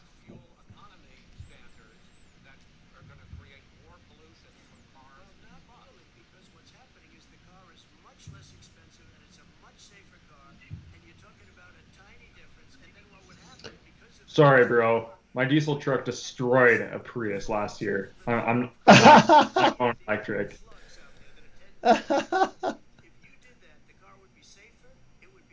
See, here's the thing. I would go with an electric like Tesla if I had the money for it. You know, I gave a lot of crap to Teslas, and not anymore. They're mean machines, man. But again, that is true capitalism, where Elon Musk is not taking handouts from the government and all that kind of stuff. All the rest of the electric cars that are out there, they got subsidies and they got a bunch of crap from the federal government, and then they turned out like crap. Yep. I'd like you to respond to the president's climate change record, but I also want to ask you about a concern. You proposed $2 trillion in green jobs. You talked about new limits, not abolishing, but new limits on fracking, ending the use of fossil. They just keep this narrative going on about climate change. It's extremely irritating. Yeah, well, you know, and it's interesting too. So I have a couple of podcasts with Dr. Cal Beisner, and we were talking about the data that they're basing climate change on, and he's like, basically what they're doing is they're putting in their preconceived biases, and then they come to a conclusion, and then it turns out to not be correct after a certain number of years.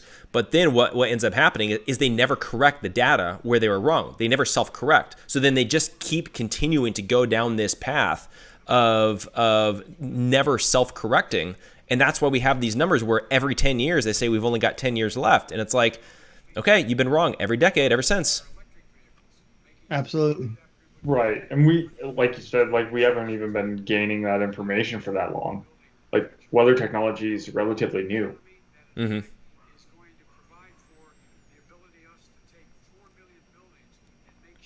Okay, so we're going to federalize all of the charging stations. Are you kidding me? The heat will not be going out? Well, see, this was discussed some number of years back about, fueling stations as far as the electrical cars go. Leave that to the private industry because, if we do develop to where people are driving more of the electrical vehicles, then people will develop businesses that would be along the highways, just like we have gas stations. Quit trying to federalize all of that junk.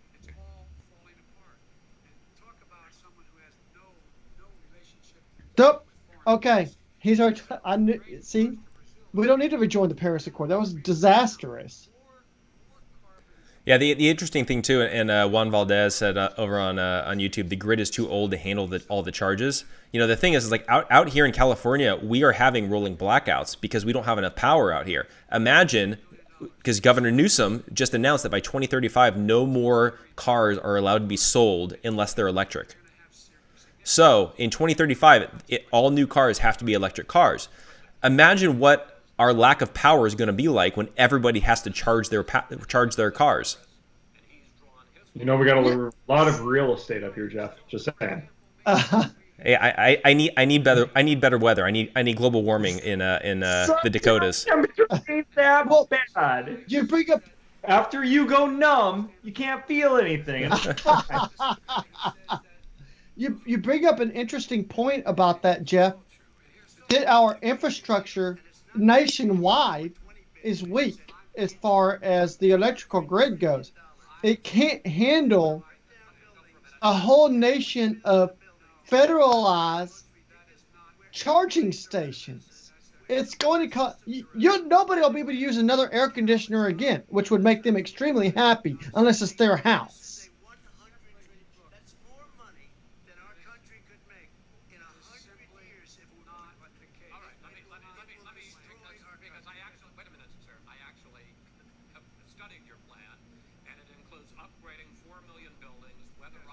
$4 million buildings that they're going to upgrade. 4 million. Can you imagine the kind of pollution that it's going to be coming from that? Do you understand that construction workers don't care about this stuff?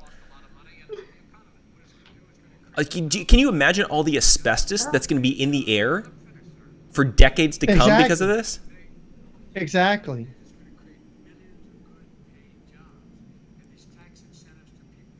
So you're going to cut taxes, weatherize.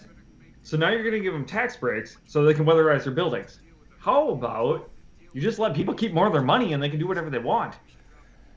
Shocker.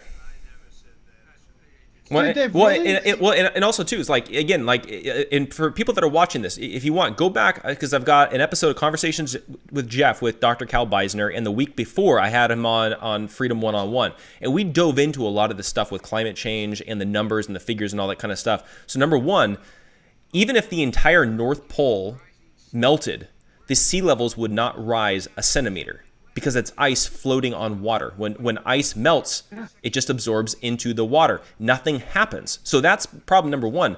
Problem number two is the Paris Accords, with what they're talking about. They were going to spend trillions of dollars to fight global warming. And they figured out that they were going to change the global temperature by 0.1 or 0.2 degrees. Trillions of dollars. And here's the thing. Ice will not melt in Antarctica. Really, the concern is going to be Antarctica melting, right? The global temperature could raise 20 degrees and Antarctica would still not melt because it's still below the freezing level. It doesn't matter about how much the temperature raises. It only matters if it gets above freezing. That's exactly right. Yeah, by the way, did you see what Joe Biden said about the military? I think it was yesterday. Clap for me. Yeah. Yes, good old Joe Biden. He clearly loves the military. Yes, he does.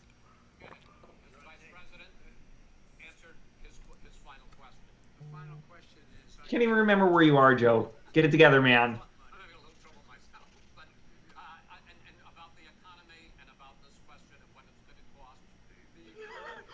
Where am I?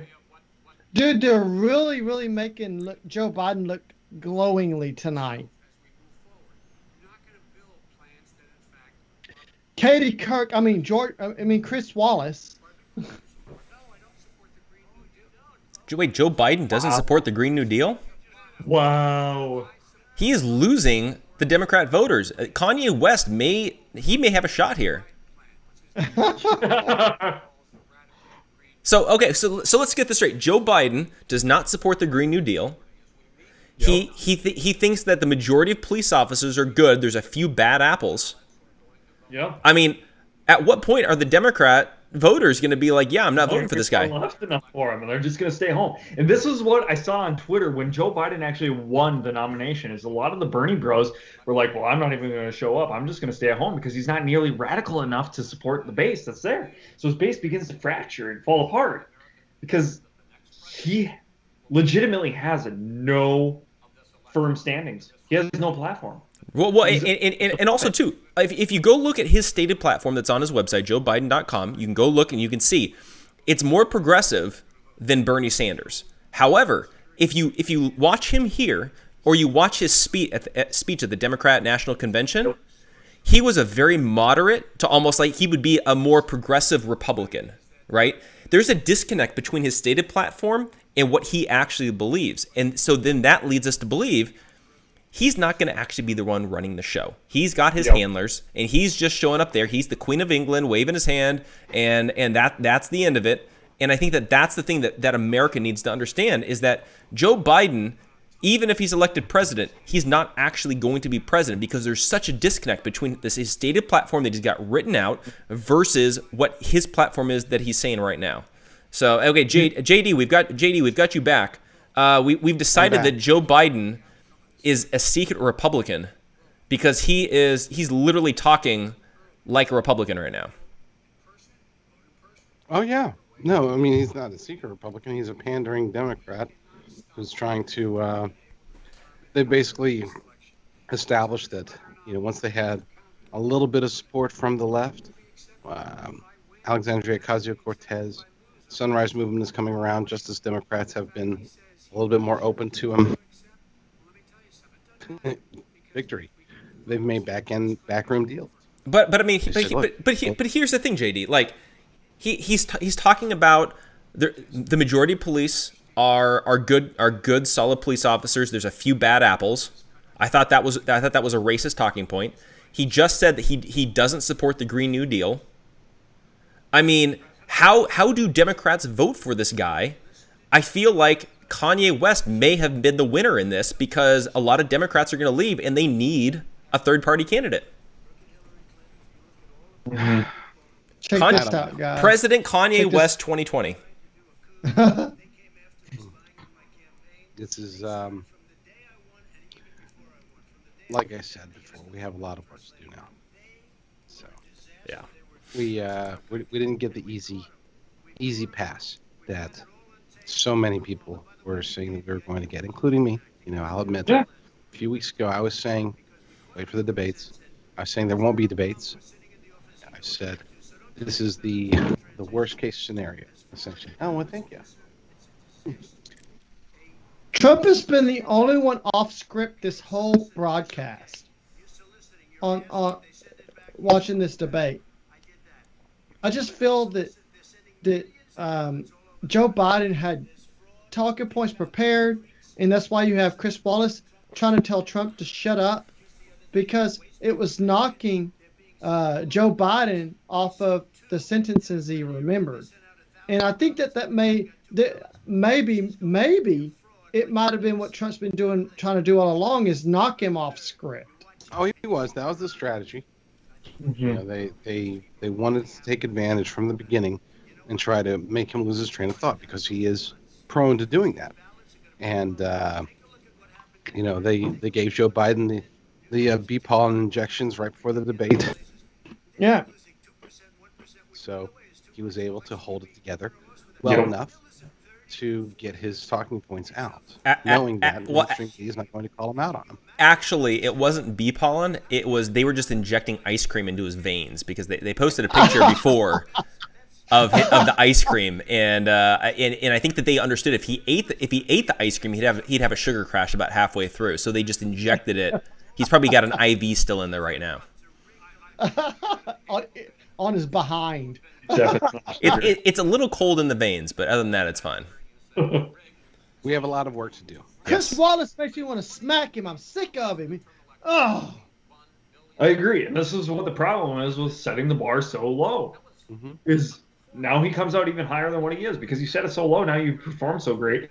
It's as you said, JD. It's going to be a lot of work. Now we got to fix this.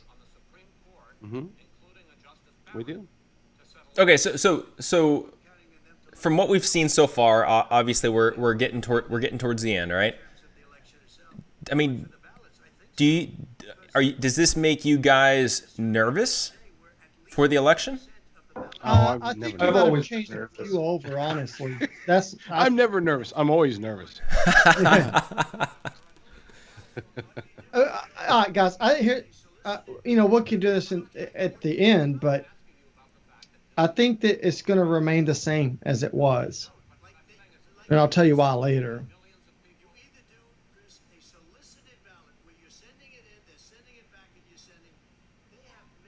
Yep. New York. Stand firm on that, Trump. Go and vote like you used to. Absolutely. There's no evidence of that? It's been in the news. Guys, we just had that happen on a Postal Service Democratic dumped primary 9 ballots from Army recruits into the trash that were found, and they claimed, it was just an accident, and they were all Trump votes. And then they found a cart full in Minneapolis, Minnesota, in regards that were all filled that has connections to Ilhan Omar, where they were being paid to harvest the votes. No, I'm saying Elon. I'm sick of all these. I've watched all these videos. Everybody's like, Ilhan. I don't know. I can't make the series of clicking noises.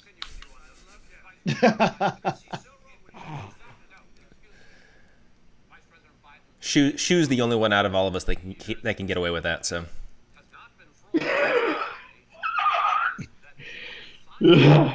I have a problem with not caring, and it gets me in trouble. Plus, you're up in the Dakotas. We're down here in California. Can't get away with that. Facebook is better. I'm so sorry.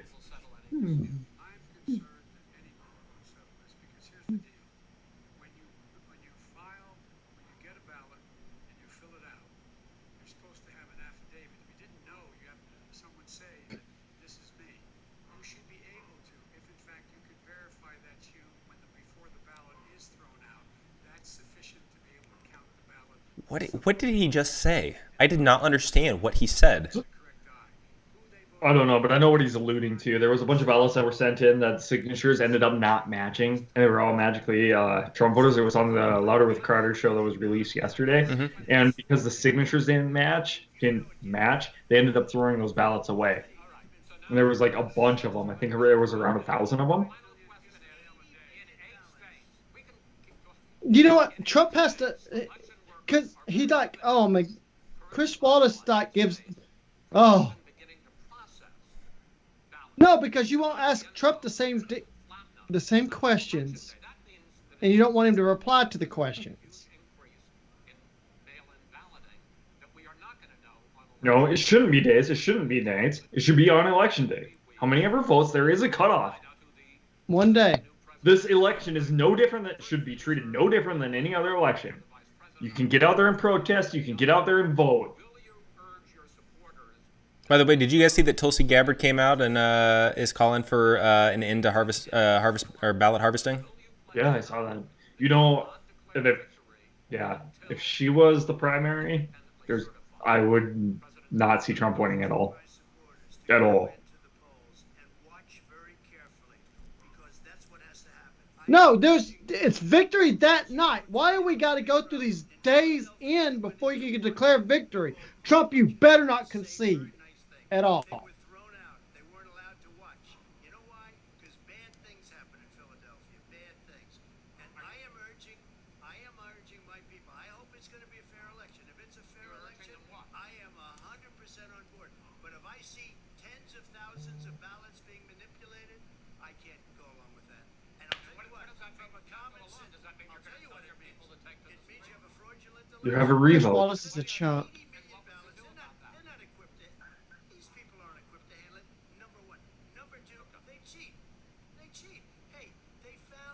Yep. In a waste paper basket 3 days ago, and they all had the name military. Trump already said that. Come on, bro. They all had the name Trump on them. Vice President Biden, the final question for you. Will you urge your supporters to stay calm while the vote is counted, and will you pledge not to declare victory until the election is independently certified? Yes. Here's the deal. They count the ballots, as you pointed out. Some of these ballots. Oh boy! Oh my gosh! You're setting him up as the leader. But Thousands of ballots going to take time to do it. And by the way, our military, they've been voting by ballots since the Civil War. And that's what's going to happen. Why is it for them somehow not fraudulent? It's the same process. It's honest. No one has established at all that there is fraud related to mail-in ballots. That somehow it's a fraudulent process. It's already been established. See, I think this is where Republicans always lose the fight over ballots, is because we can't prove that there has been widespread rampant voter fraud. You know, we all theorize about it, but we can't prove it. I think for me the issue comes down to the system could easily be hacked. It's like we're taking a preemptive measure because at any moment anybody's vote could be thrown away or hacked or whatever it might be. I think that to me is more of the winning argument, is talking about the security threat more than it is trying to point at 9 votes here, 7 ballots here, a truck here, because that's not enough to make people feel like, okay, that swayed an election. yeah. So we're going to have another debate because I don't want Chris Wallace up there ever again. There's not going to be another debate. Joe Biden's probably gonna refuse to do it again, right? Yeah, and I'll tell you why he's going to refuse to do it again is because he was a star tonight. See, and I made him a star tonight. I think this was a good night for Joe, so I think they'll push him through for the next 2. No, I Can we think play? that they come out, follow Nancy Pelosi's lead. She already planted the seed. Let's say that Trump was interrupting, that he was whatever, and call him out for fact checking, call him out for this, that, and the other, and they're not going to. I just don't think they can take the risk. They can't risk him. They spent all this time getting him prepared, and they can't risk him having a Joe moment. But is it a bigger risk not having a debate? Yeah, no, not because he already had one. If he had one, it was successful for him. So they can't say, hey, he's chickening out. What they'll say is, they're not going to give President Trump another opportunity to lie to the American people and to sit there and be rude and to object to, to jump in there and to yada, yada, yada. And they'll be, all they've got to do is stick with that talking point that Pelosi's already been planting 3 times in the last 2 weeks intentionally. And then they'll be able to say, look, we did our debate. We won. But he was rude. He was lying. We're not going to do it again. Nancy was right. We shouldn't have even done this one, but we did, and we won. So there's that. It's a good narrative, and it's the one that I can't imagine them having another debate after this one. Yeah, I mean, and here's the thing, and I think that the Joe Biden team was brilliant in how they were able to get Joe Biden ready for this. And again, like what I was saying throughout the entire thing was that he never talked about specifics. He only talked about things in general terms. And I think that to a certain degree, that's why Trump won in 2016, is because he talked very big idea, general terms, while like the Ted Cruzes and the Rand Pauls were splitting hairs over the littlest, tax reform or how you do illegal immigration. And Trump's just like, build a wall. And that was his talking point. And I think that now you've got Joe Biden who physically and mentally cannot talk about the details.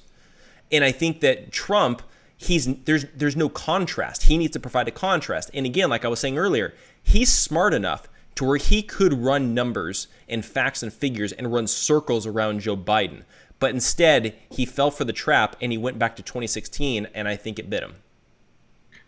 I think the big thing, too, was Trump did keep interrupting, and I think that was bad.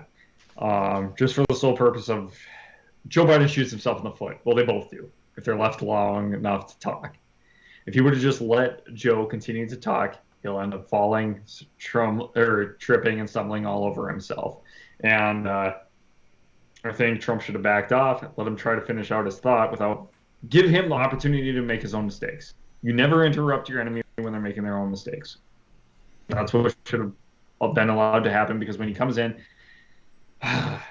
butting into the conversation, butting into his answer, it looks really bad. Right. And I think that what we saw tonight, guys, was Joe Biden his time. And the reason I say that is because he was able to respond in a monotonous, clearly scripted, and to me, clearly scripted. It was memorized. It was like, just spit out what you're going to say, and then Trump is going to interrupt. Trump has that flaw about himself, but it's also, I believe, he's being advised to do that. So when Trump started interrupting him, it allowed Joe to bide his time to recover and appear more coherent than he would have if Trump would have done, as we said at the start of the program, be composed of himself and let Joe trip over himself. So I felt that tonight, Trump and his advisor team, they tripped over themselves and they fell into the snare of what the Democrats wanted.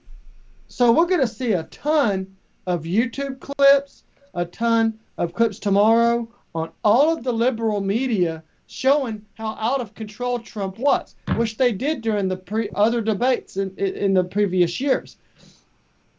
And Trump, he seemed that he was desperate to get what he had to say out. And a lot of that was, to me, the line of questioning, which just clearly seemed to me was orchestrated. Chris Wallace, I wouldn't trust him as far as I could throw him. And I know I've gotten weaker along the last months in COVID-19, but I'm pretty sure I could throw him far, at least 3 feet. But I think that he fell into a snare there, and it made him look bad. But I think that he almost had to do it, because anytime that Chris Wallace would go to question him, it was a total different line of questioning that was designed to make Biden appear a better leader, a better speaker, a person with a clearer direction despite generalities being spoken. And Trump just seemed to fumble all over the place. Although I don't think he intentionally was. I think he was just trying to get it because he was being, I feel, treated unfairly in the debate. This right here was a definite a win for Biden on the side of media. It's going to be a trash show tomorrow, guys. That's how I feel about this whole debate. Okay. So I think we all agree that that this did not go that well for Donald Trump, and I thought, honestly, in my opinion, I thought Trump had a few good opportunities, and I thought he took them a few times. Chris Wallace bailed out Joe Biden a couple times as well. Right when Trump was kind of getting to the heart of the issue, Chris Wallace would bail him out. But the question is for me, and we can kind of let's start with JD and we kind of go around the horn a little bit. What do we do now? Because I think like we were saying, because of everybody's low expectations, Joe Biden's the winner tonight. Joe Biden wins. He most likely will not do another debate. How do we still pull off this election after this debate? Well, number one, let's put this into perspective, that it was a debate that, do debates sway people? Yes, absolutely. There are problems, but whether there's more debates or not, number one, if there are no more debates, then this is still the end of September, and people would have, points that he scores today aren't going to influence a ton of people. Okay, they will influence, especially the early voters are going to be influenced by it, but so be it. That's just something we have to deal with. But number two, if there are more debates, let's look back at 2012. In 2012, following the first debate, Mitt Romney was up 52-48. And then Obama's second debate and third debate were closer, and Obama ended up being victorious. As far as what we need to do, and that's the important question, is that we have to do everything that we possibly can to get the word out. We need to stop focusing on Joe Biden's dementia and start focusing on Joe Biden's policies. Jeff and I did a podcast last month, with that talking point and with that concept, and we still haven't. I still find myself talking about how dumb Joe Biden is, how much he's lost it. We got to stop. Okay, let's just drop that line altogether. Is he using a teleprompter? Great. Yeah, he probably is, but he wasn't using one tonight.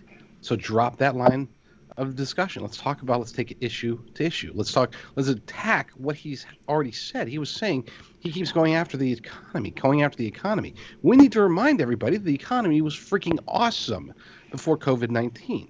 He keeps saying that President Trump, the one line that President Trump tried to repeat, but he kept getting kind of overblown. He didn't really go into details. He should have gone, and it would have been nice for him to say that on, Joe, you keep saying this, but on January 22nd, you tweeted out that he gave some specifics, but he should have had it ready verbatim. What day was it that he said this? While I was calling for and banning travel from China, Joe Biden tweeted this at 8:22 p.m. on January 22nd or January 31st, whenever it was, that, yada, yada, yada, racist and xenophobic.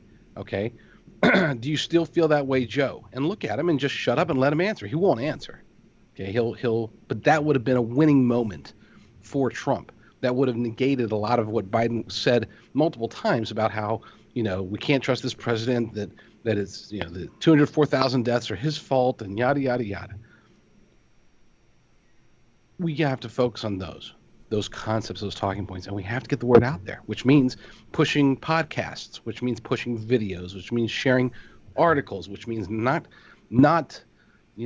focusing on Joe Biden's dumb, Joe Biden's lost it, Kamala Harris is this, that, or the other. Let's go policy to policy, because that's where we win unambiguously, and we have do such a poor job as conservatives of focusing on the things that are important. It's as if we believe that everybody already knows it, We just have to convince them to stop being woke, and that's never going to happen.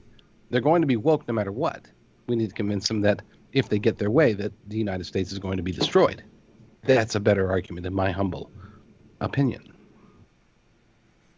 Yeah. Now, I mean, I feel like for me, I'm looking at this, and obviously we've got a lot of work to do, but is it in play? Is the election still realistically in play? Because we know that Joe Biden is winning in the polls, but we also know there's a huge problem with ballot harvesting. There's a huge problem with the potential of voter fraud. Are we looking at a situation where things are a lot like a slimmer chance than before? And anybody can answer this.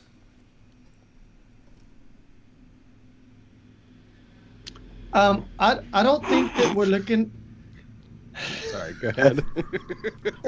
That was beautiful. I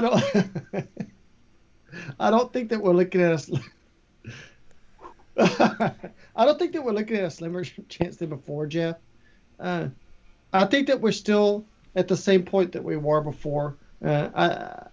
Especially as we were watching them and listening to them really go at it about the whole voter fraud issue. We're still in that territory. No matter who came out on top tonight, this is something that needs to be focused on, because it's actually an existential threat that even though if Trump is widely supported, they have the ability to take this election out based on things that's happened there in Pennsylvania, which they went over tonight, stumbling over each other and wrestling for who was right about that. You can't deny that what Pennsylvania has done is try to turn this into a week-long election. And I think that that's really an existential threat that we have there. So, I don't think that anything's really changed. I don't think you're going to change over a lot of people.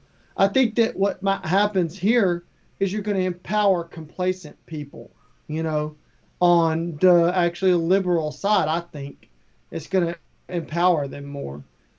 But no, slimmer chance, I wouldn't say that. I think that we really need to focus on the issue of voter fraud, because I believe that's a very serious issue right now. That's my opinion. Yeah, well, and I want to throw this out there because I think we need to get back to the issues in a way that I wish Trump would have really dove into this. Is what happens if Joe Biden becomes president? Because I think that to me is the main talking point. Because we can point back to Trump. We have to point back to the economy under Trump was great. It was the best ever, the greatest economy in the history of the world, pretty much. But we have to point back to that. We have to point back to his successes. But then I think we also have to contrast that with Joe Biden's stated platform on his website. So in your guys' opinion, and maybe Shu, let's start with you. What is the danger of a Joe Biden presidency? I think a Joe Biden presidency would be extremely bad, but that's to say the least. I mean, I don't think it'd be the end of the world or whatever, but it definitely set up the foundations for it, at least in terms of the country. And the reason for that is because I think the Supreme Court would be extended based upon him not answering, because he knows it's a very unpopular view, but he also knows that he needs that power because we've given so much power to the Supreme Court now that they have to have control of it, or they're not going to be as effective as what they would hope to be. Not only that, but especially if we lost both the House and the Senate, like worst case scenario here, I think DC and what am I trying to think of? They would restructure the whole Electoral College, and they would bring DC in as a state to gain more electoral votes. And they're also talking Puerto Rico. Puerto Rico, that's what it was. Yeah, they would bring that in and allow that to expand, and that would destroy our Electoral College dramatically. And they're also talking about restructuring like the different divisions and everything like that within each state to make them more blue. That would be horrible. Also, he's talked about taking away Second Amendment rights. I mean, there's so many things. This is such a loaded question. I mean, it's It's huge, and that's why I think it goes back to the first question you asked is what we can do to actually ensure that we move forward, that we take responsibility of what our generation thinks, what our people believe, why they believe it, what it is, and instead of just sharing memes about, this person's ugly or this person's dumb and stuff like that, we need to get to the root of the issues, start educating them, get down to the history of our founding fathers, how they thought, how they lived, where they came from. We need to take each of these subjects that came up, if we start asking questions like what we're asked tonight, we're doomed. They're so broad. There's nothing specific. Like, how do you answer a loaded question like that? Like, Trump, racism. Ready? Go. It's huge. You can't tackle that all in one. Like, what aspect, what position or what area about racism is it that you want to discuss? And we need to get down to the finer details of these issues. We need to educate people, because I truly think that a lot of Democrats are actually more Republican than they think, but nobody has prodded them to think at all. They just see orange man bad. Media says orange bad man. So they're just like, okay, we'll just follow. Yeah, well, and so it's one of those things too where I think everybody, or I won't say everybody, the majority of people are actually conservative when it comes to themselves. They're just not conservative when it comes to other people. Because everybody believes in personal property rights when it's their own, but maybe not for the rich guy that lives down the road. Same thing with somebody would believe that they have the right to protect themselves, but somebody else shouldn't because they feel endangered by them, kind of a thing. And so that's kind of the hypocrisy that maybe needs to be exposed a little bit or explored or prodded or things like that. Dustin and JD, either one of you guys can hop in, but from your guys' perspective, what's the danger of a Joe Biden presidency?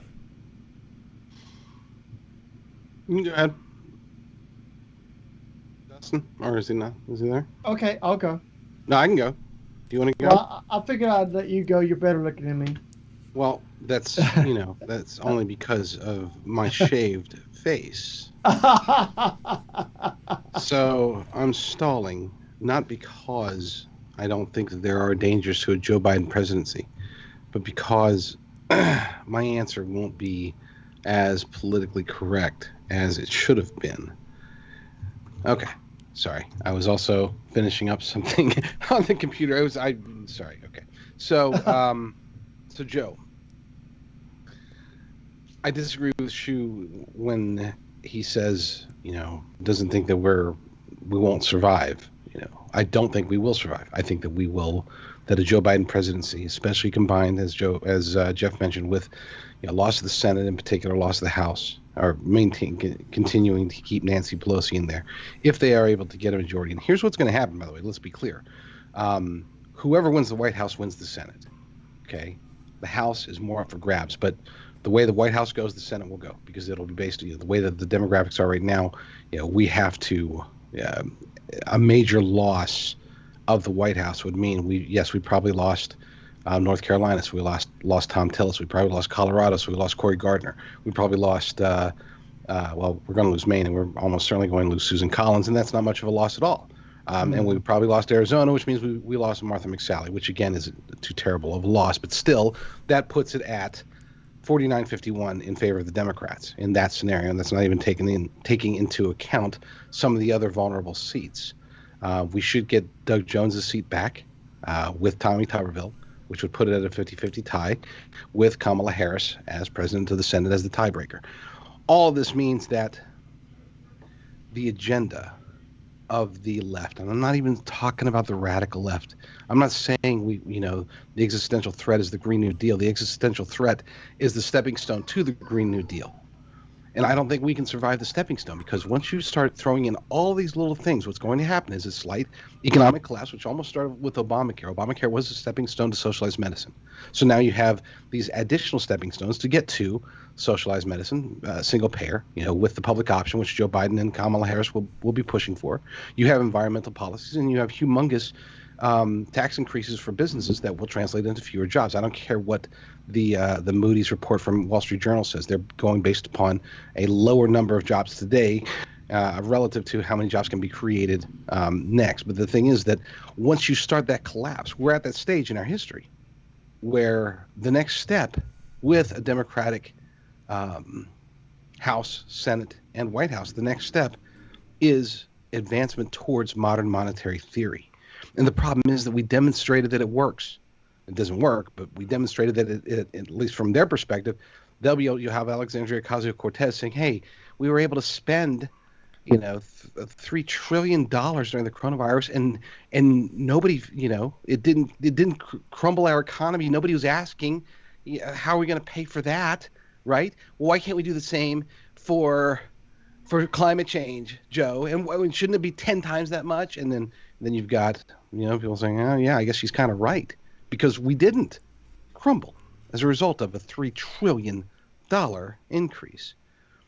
The problem that we face in the next 4 years, and I don't think it'll take 4 years, I think it'll take between 2.5 and 3.5 years. So before the next presidential election, the main part of it, I'm not talking, anyway, we will be in a position to where, number one, we start embracing modern monetary theory. We start printing our way out of problems they are going to create. They're going to create solutions to problems. It's the whole Hegelian dialectic. I don't want to get into that.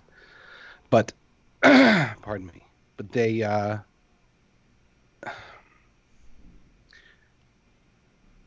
the dominoes, once they start to fall with a win by Biden-Harris, with a win of Chuck Schumer becoming Senate Majority Leader, with Nancy Pelosi still Speaker of the House, they'll be able to do more damage than any administration, any time in our history. And we're not talking about just a higher amount of damage.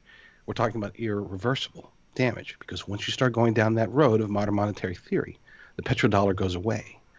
The dollar as the world reserve currency ends. And at that point, the only thing that keeps us from collapsing today is the fact that we are the world reserve currency. If we collapse, everybody else does.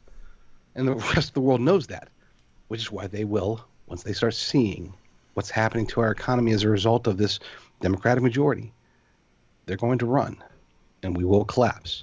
And I do not believe that we will survive as a nation through an entire term of Biden-Harris and Chuck and Nancy. So I'm going to fight with a lot of coffee. It's currently 8:02 on the West Coast, and I'm currently drinking one possible variation of Freedom Coffee, the new blend by Freedom First Network, coming soon to a podcast near you. You too can be drinking Freedom Coffee at 11 p.m. Eastern Time. And we need this to happen. And let me tell you something. To save America. He's not kidding. I was having my blend earlier today. This is great coffee, Jeff. This is great coffee. We got it. We got the great coffee. I need you to buy Freedom Blend Coffee in case Joe Biden wins. Because if he does, we've got to move to Canada. Okay, we got to go to New Zealand. We got to go to Montana. Does anybody know what it's like in Montana? Anyone? Wyoming? So JD, are we officially announcing right now? What, that we're getting married? No. No. Hey, we're in California. Come on. Now would be a good time, Jeff, I think, for you to talk about the new offering from freedomfirstnetwork.com. Well, I mean, we are launching our own coffee line, and we're literally JD is literally sipping the Freedom First coffee. Drop the mic. You can't hear. I can't hear you if you guys are saying bad things about me. Don't make fun of my hair. So everybody stay tuned, because we will be launching the best organic coffee, and it literally tastes like freedom. So definitely stay tuned for that. So it smells like a Trump landslide victory. And here's the thing, guys, real quick. Sorry. One more thing, because there is one more existential threat that I have to throw out there. This can't just be oh crap, we need to beat Joe Biden. This has to be we need a landslide victory. I talked to Jeff about this also last month. We need a landslide victory, because a close race, and they will be able to burn down the nation. We need to be able to make it unambiguous. We need to be on election night, be able to say, hey, we know that we got mail-in ballots, but with Trump up by 14%, and unless the total every single ballot out there is for Democrats, which it might be, then he won Pennsylvania. Oh crap, he won Virginia. We need a repeat of 2016. We need the people to be crying on air at CNN and MSNBC to prevent the absolute anarchy and destruction of the United States of America, the burning down of the burning of the streets, the need for us to exercise our Second Amendment rights, which I don't want to have to do. Okay, I don't want to have to use my Second Amendment right on some rioters. I don't. I would much rather just drink my Freedom First coffee. So, I'm sorry, that was my rant. I'm going to mute myself. Okay, Dustin, your turn. Okay. So, what are we looking at with the Joe Biden presidency? How can I expound on what JD said? I believe that everything he said was pretty powerful because I completely agree with him. And here's why. You've gone through this whole year of seeing what it's like for a country to be torn apart from within, especially after people have warned about it for 3 or 4 decades now. And we come into 2020 and we see the fruit of the labors of the left. And we see the fruit of the labors of the communists. And now they have more power than they ever have in the country of America. So what happens with a Joe Biden presidency is that you have a man come in who's ready to relinquish his presidency within the first 3 months. And who's going to come behind Biden? And that's Kamala Harris. And this is somebody that I have been talking to many people about, that you thought Hillary Clinton was bad. You have no idea the evil that this woman is going to wreak upon the country. So we're not going to survive 4 years as a free nation when this man becomes president. First, they're going to dismantle everything in the first 100 days of office from President Biden, if that comes to pass. You have Kamala Harris, she's right now the neck that turns the head. So everything that Biden does is because Kamala pushes him that way. And so what the Democrat Party pushes. So Kamala is actually the face of the Democrat Party. And so she's going to push him this way. They're going to take your weapons. And once they take your weapons, there's no way to defend yourself against the onslaught of what's to come. When they start forcing their socialized medicine upon you, which we pretty much have right now, it's just a step away from full blown, then they're going to take away your ability to have purchasing power. And that's going to be through what JD said on the modern monetary theory. It's going to become a reality. And he's exactly right about how he said that they've proven how this has worked by all of the things that they've done. Even through all of this COVID-19 bull crap, they've proven modern monetary theory to be a feasible option. But we know as conservatives and capitalists that it's not. So they're going to dismantle everything. I see within the next 2 years of a Biden presidency that we become I think we're going to pass communitarianism, and then we're going to move very, very quickly into communism. I believe that you're going to start seeing Christians into camps, re-education camps. You're going to start seeing those who aren't Christian but hold some of the values that Christians stand for. They're going to be thrown right in with them. Jews are going to be definitely dismantled. Even though if there are liberal Jews here, they're going to be thrown in with them. So what's going to exist after that point are anybody that supports these people. They'll be controlled to a point, but they'll do the bidding of them under their own kind of caste system, I would see. So I think that if we allow a Biden presidency to happen, you could pretty much kiss this country goodbye, because just this year they've pretty much brought us to our knees. So that's why I will fight with every fiber of my being not to let that happen. And that begins with us to talk to people and to continue what we're doing with the broadcast. And I realize life gets in the way. I'm one of those that's happened to this year. But you have to, if it comes between me being able to keep the things that I have and the things that will be taken away from me on a Biden presidency, I'd rather lose everything I have right now and then somebody like Trump win than to let a Biden win, because I know that I'll never be able to recover. And that's what's going to happen to everybody. So I suggest that you continue out there organizing meetings like your Trump rallies and everything. So that's what we're looking at. It's going to be a complete dismantling of our country. Yeah, and I'll just throw in there, and I say this all the time, but I think if based on their stated platform, okay, so if Joe Biden wins and they take the Senate, we're going to see amnesty happen. So that's what 30 million Democrat votes. I don't see how you come back from that. They want to give felons the right to vote, more Democrat votes. They want to make D.C. a state, which was already mentioned. They want to make Puerto Rico a state, which was already mentioned. That's more senators, more representatives. Again, all going Democrat. So just from a strategic standpoint, it's no longer 50-50. Now you're talking 3/4 of the country or 2/3 of the voters are going to be Democrat. I don't see how you come back from that on a strategic level, right? On a practical level, when you look at their stated platform, you go to joebiden.com. I encourage everybody, actually go there and read through it, because it's very different than what Joe Biden is saying from the stage. It's very different than what Joe Biden is saying during the debates. It's different than what he said during the DNC speech, okay?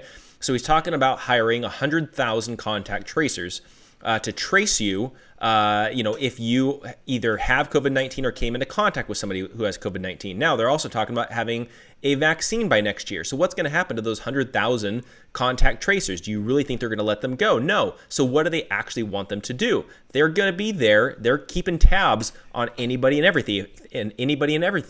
If they can contact trace you for COVID-19, they can do it for anything. Once you cross the line, there's no coming back. That's the danger that we're seeing with taking away Christians' right to peaceably assemble, both for church as well as protest. Once you cross that line, there's no coming back for the Democrats.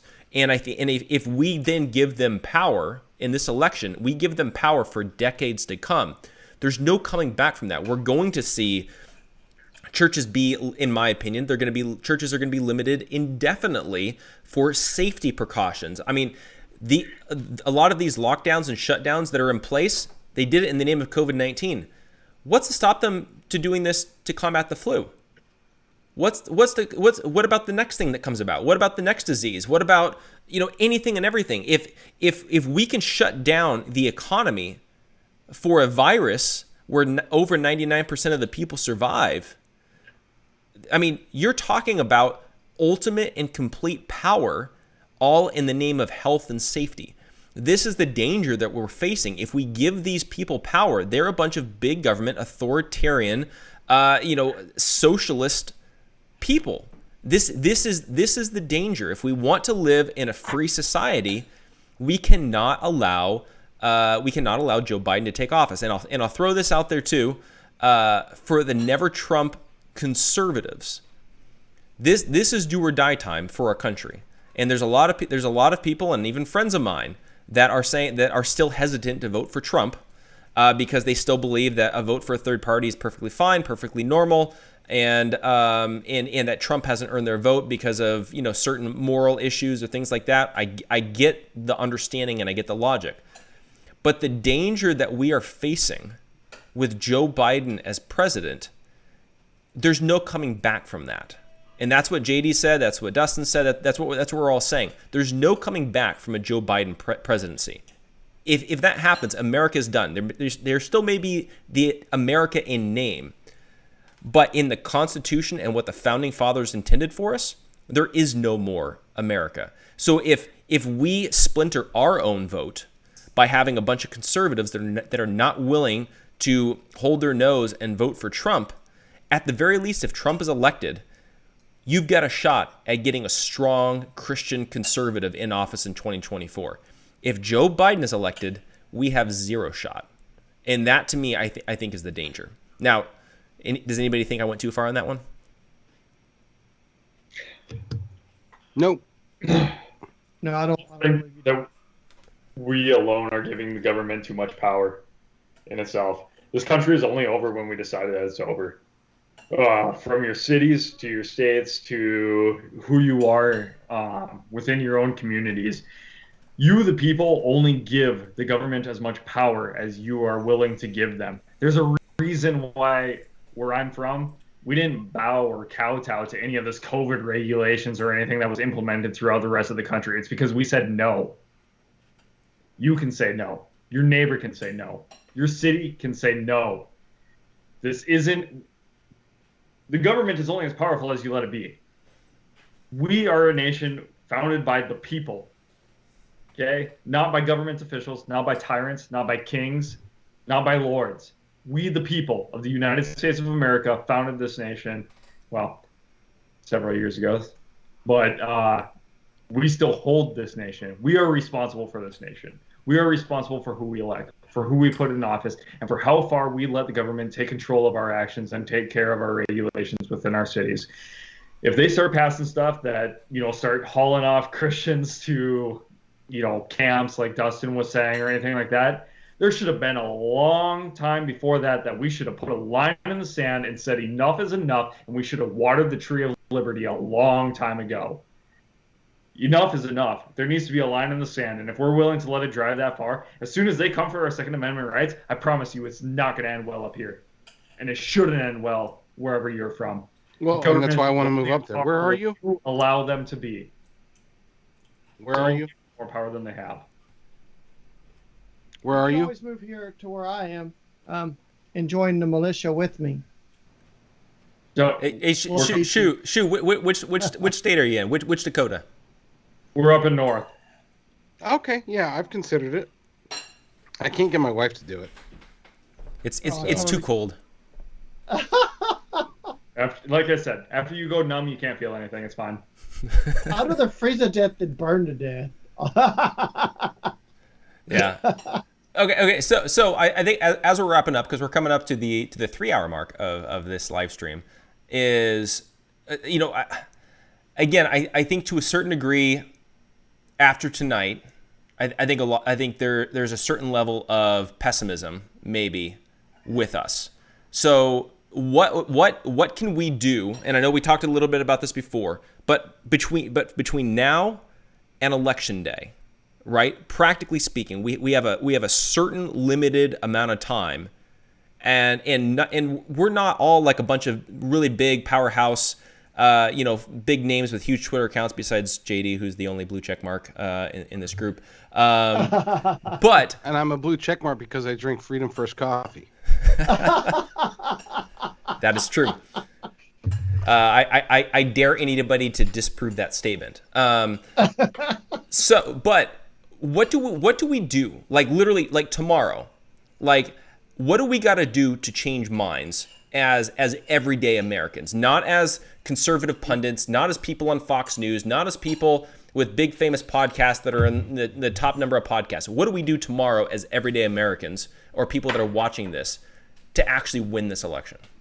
I'll start this one. Wait, real quick though. One thing before the question, instead of saying change minds, stick with the last part. How do we win the election? And I'll explain after when it's my turn why you can't say change minds. Go ahead. I stand corrected. I'll tell you what. I'm going to use an example of somebody that I met a few months ago. And this is a young girl named Lauren Snyder. She's in her late 20s. She's not even from this area where I live. And I'll tell you what this person did.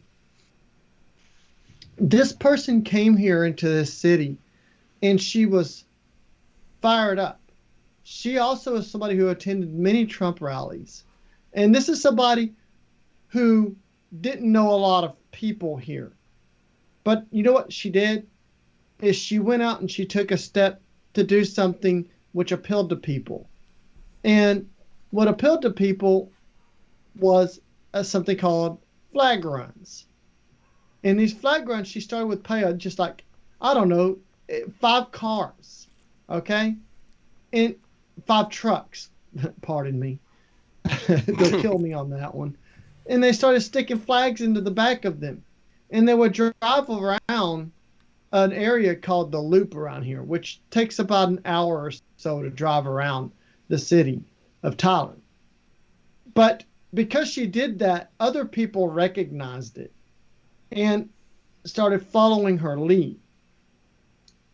And because she started doing that, more people came out who were otherwise quiet, as the people would call the silent majority.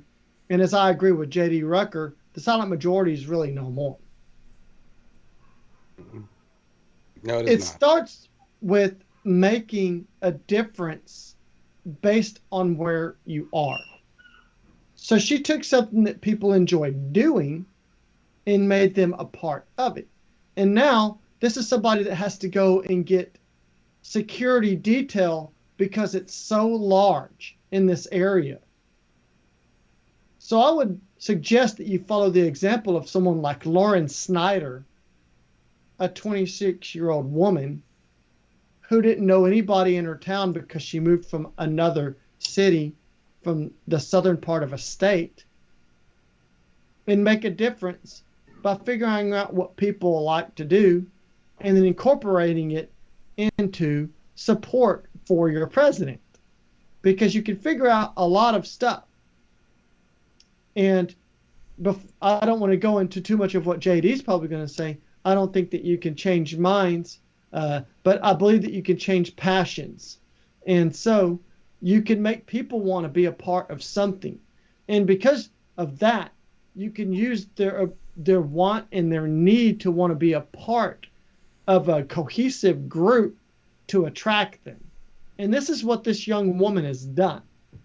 And when you bring them into your fold, you set an example for them and they will follow it. And then you make leaders of them. That's where you start. So I suggest that that's the way you're going to fire it up. And you continue to educate them on facts repeatedly. Eventually, the ones who need to hear it will hear it or they won't.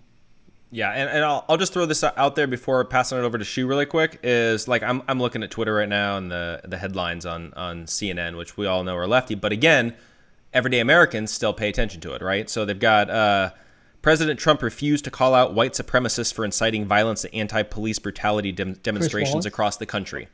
We've got true, though. We've got them saying Tuesday night's debate devolved into chaos and an unrelenting volley of personal attacks as President Trump derailed the night by repeatedly talking over VP Joe Biden. And then President Trump said he would not go along with conceding the election if he believed the results have been quote-unquote manipulated, continuing to press unfounded conspiracy theories about voters casting ballots by mail. So this I think we have to understand. This is what we're going up against. A lot of the conservatives, I won't say a lot, a good portion of conservatives get that the media is biased. They get that all they're getting is propaganda. The left, obviously, they eat this kind of stuff up because it confirms their preconceived biases. The problem that I have is that middle America doesn't understand the problem with the propaganda that's coming out of the mainstream media, which I think is going to make our job that much more difficult. So I just kind of want to preface it with that way, just because I was looking at those headlines. But Shu, practically speaking, what's your game plan for the next month or so? Basically, it all comes down to educating and listening. We get so involved in our, social media is great, but it'd be even greater if it wasn't. What I mean by that is I think social media hasn't within itself dehumanized people and how they treat each other and how they act towards each other. with that has not only come, personal attacks against a bunch of people, but it has also come to the result that we don't listen to each other anymore. We can't sit down with somebody who's from the other island. We can't have a civil discourse or a civil conversation with that person because we have so dehumanized people because we aren't outside, walking to our house. Instead, we got garage doors that automatically come down. We have social media where it's just another comment. It's just words on a screen. We don't see them as actual legitimate people. And when I say listen to other people, I'm not saying you have to give in to your belief systems or into your what you, stand on or your foundations. We need to discuss. We need to challenge other people's ideas. We need to use the Socratic method, ask questions about why they're standing for what they're standing for, challenge them on their own, viewpoints. Because when they get challenged on these sort of things, they start to see that their own viewpoints begin to fall apart because they have no foundation. And they don't have a foundation because they've eroded away the Constitution. And with the Constitution, they've eroded away Scripture. And when you take away Scripture, you have no morality, no preface of what is right and wrong. And when people begin to see that they have no foundational principles to withhold upon or ability to see what is right and what is wrong, then their whole mentality begins to crumble. People are craving for attention. It's everywhere. We see it online. We see it everywhere. And instead of that attention that they're feeling that they need to fill that gap with, it's rather meaning. It's purpose. And I believe that through, I know this is a long-winded answer, but being able to give them that meaning and purpose with, whether that's through work, whether it's finding what is a morality between right and wrong, then people will begin to build that basis and that foundation begins to grow and they begin to realize that I am no longer just an individual, but I am also a part of my community. I'm also able to jump in. I do have a say in what happens in my city. My city does have a say in what happens in the state. And the state does have a say in what happens in this country. We have forgotten that. And instead, we just lob out the quick one-liners that are easy to tear each other apart. We forget that we're all individuals and we're all in the same country together. And I think coming across that bridge and being able to talk to one another and being able to educate each other in these topics more than just the surface, but really getting deep into what it is that they're wanting to discuss or what we're wanting to discuss that's going to help heal this nation and bring us together. And with that, I mean, come on, we're right, obviously. So let's show them. Okay, JD, it's all culminating with this. Coffee. Oh wait, what was the question? So essentially, it comes down to the next 30 days. Drink a lot of Freedom First coffee. Freedom First coffee is the only way to go, with a green screen so that it disappears. You start drinking it and then it's gone. The reason I had mentioned earlier that it's not about changing minds is because with changing minds in people can take years sometimes. And she was right. You can't do it with one-liners. What you can do with one-liners, what you can do with, more importantly, 2 and 3 and 5 and 15-liners, and through direct conversations with people, not just Twitter jabs, you have to be able to not change their minds, but make them understand that their minds are aligned with President Trump and the Republicans. One of we can go, clearly we all are in agreement that Joe Biden did very well tonight, and President Trump made some unforced errors. But there was one extremely important unforced error that needs to be hammered on, and this is what I'm personally going to do. I'm going to do a podcast after we're done with this one, honing in on one line. Can anyone guess what one line Joe Biden said that I'm going to focus upon? Guesses. Pick a line. Any line. When Joe Biden said that Antifa is an idea, not an organization, that's something that you can use. Ask people, do you agree with the violence? Do you agree with the anarchy? No, I don't, is what they'll say. And then you ask them, do you believe that Antifa is behind this, or do you think it's like Black Lives Matter or whoever? Well, no, it's definitely Antifa, they'll say. And again, this will be mostly your Democratic friends or your Never Trump friends. So do you think that Antifa needs to be stopped? Absolutely. then how can you vote for Joe Biden, who does not believe that Antifa even exists? He can't stop something that's just an idea, because he said Antifa is an idea. It's not an organization. There's just these random ideas floating around, burning down buildings in Portland. There's this mental ether, okay? This mental ether that's currently tearing down statues and going to people's homes at 2 a.m. and waking them up and threatening to beat them up. It's just a figment of Joe Biden's imagination when people are getting kicked in the face, or their cars are being stopped and beaten down, or when people are getting shot and dying. You can't vote for a Joe Biden who can't solve a problem when he doesn't acknowledge that the problem is even real.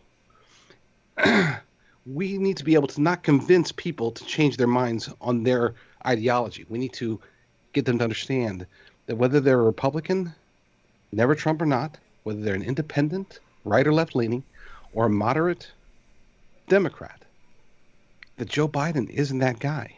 That Joe Biden, said the right things during the debate. But is he really going to do the right things as president, or is he going to be controlled by Kamala Harris, who had the only perfect leftist score in 2019 among senators? She was more radical than Bernie Sanders or Elizabeth Warren in 2019, and she's been in the top 7 since she came into office. Or is it going to be run by the cabinet, which the cabinet is going to be put into place by people like Alexandria Ocasio-Cortez? They've already made these back-end deals with the Justice Democrats, with the radical progressives, with Bernie Sanders and Warren. They've already said, all right, we need your support. We need you to rally the troops. You guys haven't endorsed me yet, and none of them did until very recently. You guys haven't endorsed me yet. What's the deal? Well, we want to make sure that you get this Democratic Socialist in as Secretary of State, and we want to make sure that you get this modern monetary theory proponent in as Secretary of Treasury, and we want to make sure. And so the people that are going to be running the nation aren't that guy that spent a month memorizing talking points. He's not going to be running the country. The people that are going to be running the country are the radicals. So do you believe, maybe Trump isn't your perfect candidate, and maybe the far left, maybe you don't agree with them. Who's closer to you? Do you want law and order? Okay, that's Donald Trump. That's not Kamala Harris. Do you want better economy? Okay, that's Donald Trump. That's not Joe Biden. We don't need to change their minds about what they believe. We need to change their minds about who they believe matches more closely with what they believe. That's the only distinction that I had wanted to make earlier.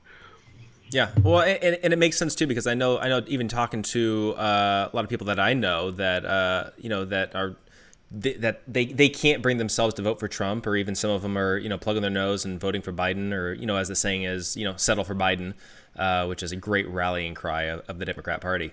But I think that what's happening is that politics has devolved into this battle of personalities, and it comes down to Trump is mean, so I can't support him. Trump has done bad things, so I can't vote for him. Joe Biden, maybe he said some weird things, or maybe he believes in some weird stuff, or whatever it is, but he seems like a genuinely nice person that is sticking up for the downtrodden and all that kind of stuff. That seems to be in the everyday American's mind. That's what this election is about Uncle Joe versus mean Donald Trump. And I think that if, to a certain degree, and this is a really tough battle, but I think we have to figure out how to, kind of like what JD was saying, of make it about the issues and make people understand that maybe they agree with Trump more than they think they do, is if we can take the personalities away, we can take away the distractions, and we can focus on the issues, and we can find out what are people's actual worldview. Like, do they actually think that these riots are a good thing or a bad thing? Do these people actually believe that that climate change is going to destroy the world after we have a discussion on the science and the data and the facts and all that kind of stuff? Maybe they do, maybe they don't. Do they believe that our taxes should be higher? Do they believe that their paycheck should be lower in order to give more money to the government. If we can get down to a lot of these issues and make it personal, but take away the personalities of a Trump, take away the personality of a Joe Biden, and make it about the issues.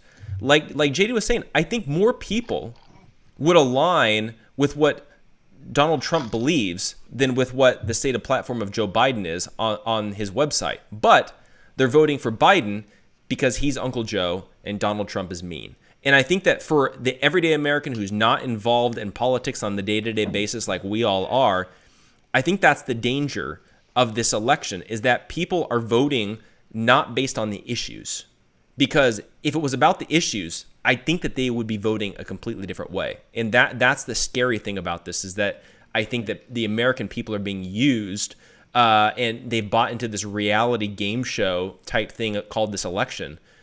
And we got to figure out how to make it about the issues. Because, again, the majority of America, they still believe in freedom and liberty. They still believe that they should have the right to say what they want. They still believe in personal property rights. They still believe in lower taxes when it's for them. And I think if we can make it about those things, I think that's that's a lot of our winning argument as well. So, hey, real quick, because I actually have to run. I do apologize. By the way, we're wrapping up as well. So yeah. Okay, cool. Yeah. So then, I guess I could wait. Okay. So why don't we officially wrap up then? So JD, your closing statement. It's very simple. It comes down to one thing. Are you going to vote for a guy? And I would say this is the truth. I would almost, I'm fairly certain that I am 100% correct in stating that Joe Biden is the only person on the face of the planet who would rather sniff somebody's hair than smell freedom. The smell of freedom. I love it. That's all. Okay. That's all I had to say. It's a fair point. Great point. My jokes just don't work. They stopped landing. I think it's the age. I mean, ever since I turned 22, man, this whole millennial life has just been rough. It's been rough. It's a rough life. Okay, so really quick, let's go around the horn. Tell everybody where they can find you. And what you've got coming up next on your shows, because I know we're all hosting shows. So, Shu, let everybody know what's next for you and where they can find you. So you guys can all find me on Twitter at StraightWhiteShu or on the Gatekeepers Online, the Shu. I'll be coming on with some stuff in regards to free grace, as well as dealing with more of cultural topics and tackling Black Lives Matter, what they are, where they originated, and everything like that. And I really want to get into more of the psychological aspect of where these ideas may have came from and stuff like that. So you can find me on Twitter, and I would love to hear some of your questions, and maybe I'll be talking to Jeff about trying to do my show live so it's a little more interactive and stuff. So we can make that happen. So, okay, Dustin, your turn. Okay, so I'm going to go really fast as I can. I know that I've had an absence here with all of this. This is actually one of the first live broadcasts I've done in a while. I had some personal issues come up, and I had to go and then bow down to an employer. So now I'm employed at a job. So it took away a lot of the time that I was doing in building what I'm about to talk about. I have Battlefront Broadcasting. Everybody knows that I'm from that now. It's my own company. You can find us on Facebook at Battlefront Broadcasting, on YouTube at Battlefront Broadcasting, and also our upcoming website, which got slowed down even more now that I'm working a job, bfbroadcasting.com. And you can also follow me on Twitter at BF_Frontline. Anyway, we will be giving you guys the same thing that our man JD Rucker does. He's a newsman himself. We're similar in our organization to Freedom First Network as well. We seem to overlap on everything that we do. That's why we all go good together. But I do that. But I'm also with the Gatekeepers Online, as everybody knows. Battlefront SouthGate will be kicking into gear. I'm starting to get a better schedule now. I had to learn a new job, so give me a break, guys. I'm getting into that more now, where I'm more stable to return to what I've originally been doing. So expect me back on new episodes of Battlefront Southgate, which honestly is, I think that Josh has a great idea there. I've talked with Jeff in the past about Battlefront Southgate Live. So that would be pretty cool. I think that it would be great to start delivering a lot more live episodes to people through GateKeepers. GateKeepers is a great network, and it's something I'm extremely proud of being a part of. So start expecting a lot more of that. We have a lot more investigations I'm about to be releasing on Battlefront Broadcasting for the flagship program Frontline. So you can catch me there. Stay in gear here on GateKeepers because you guys are going to see a ton of content coming out through everybody here. That's all I have to say. Perfect. And JD, what are you talking about coming up, or any big interviews or anything like that you got coming up? Yeah. I do. I keep thinking about what they both said. You know, we should do live shows. When is this one going to air, by the way? The one that we're doing now? Yeah, right now. Damn it. My comedic timing has just been off. I need to make more Mike Wazowski jokes. Maybe burp online. Okay, so yeah. You just need some dementia and stuff. I don't know. It seems to work for Joe. I'm sorry. Who are you? Oh, hey. Nice. That's where my 14-year-old would say, "Dude, stop with the dad jokes. You're not even good at dad jokes. Why try real jokes if you can't even get the dad jokes right?" Dementia. Okay, so big interviews we've got coming up. So there's one that I'm actually very happy about. It's not even an interview. There's going to be this conference that starts. It's a 20-day conference, oddly enough, that starts in whatever 20 days before the election. I'm not good at math or dad jokes. So 20 days before the election, there's this conference called 20 Days to Save the USA, I believe. And there's going to be like a whole bunch of people, like literally it's going to be streaming like 14 hours a day for 20 days, which comes to like 30 hours or more, right? See, that one was a funny joke, and you guys were supposed to laugh at that because I'd already set it up by saying I was bad at math. All right.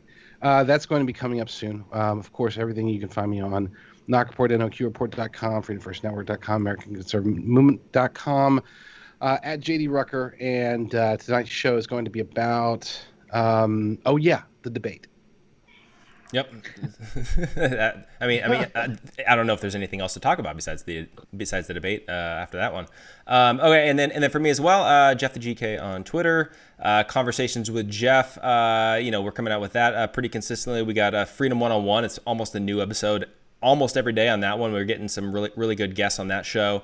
And then I need to bring back Let's Talk Right Now. I've also been considering bringing back my own podcast here on the GateKeepers, and I'll put that for members of Plugged In Only, which is a great reminder that if you guys are interested in supporting what we're doing here with the GateKeepers, definitely get plugged in. If you guys join tonight, it's 30% off, so you can actually get it for the year for $70 instead of $100. You get access to the Destroy Social Justice Conference, which had guys like Pastor Greg Locke, Michael Massey, Ken Peters, Tom Littleton, Mike Spalding, all the GK guys, all that kind of stuff. You'll actually get a free copy of Social Injustice if you sign up for the year. You get 30% off of everything in the GK store. So we're getting you a lot of good resources, and I may actually be launching a new show specifically for Plugged In members as well. So that's definitely something to check out, gatekeepersonline.com/plugged-in. The other thing to remind you guys about is, again, tonight only, if you use the code DEBATE at checkout, if you go to gatekeepersonline.com/store, you will get 25% off of anything you want in the GK store tonight only. So go there. You guys can pre-order a book, Church and State, How the Left Used the Church to Conquer America. You can get Social Injustice. You can get Denise McAllister's book, What Men Want to Say to Women But Can't. You got Mike Spalding's book, Upside Down in America. You got Sam Jones' new book, 5 Steps to Kill a Nation. You've got his also ebook, Why I'm Pro-Life. So you got a lot of resources there. Use the code DEBATE at checkout. You get 25% off of anything you want tonight only. So thanks so much for everybody tuning in. And this was a lot of fun. Maybe we'll do it again next debate, if there's a debate. I don't know if there will be. We can make up our own debate. Maybe we'll bring on like mini AOC and have her debate mini Bernie Sanders. I don't know. We can do something fun with that. So, anyways, we will see you guys next time.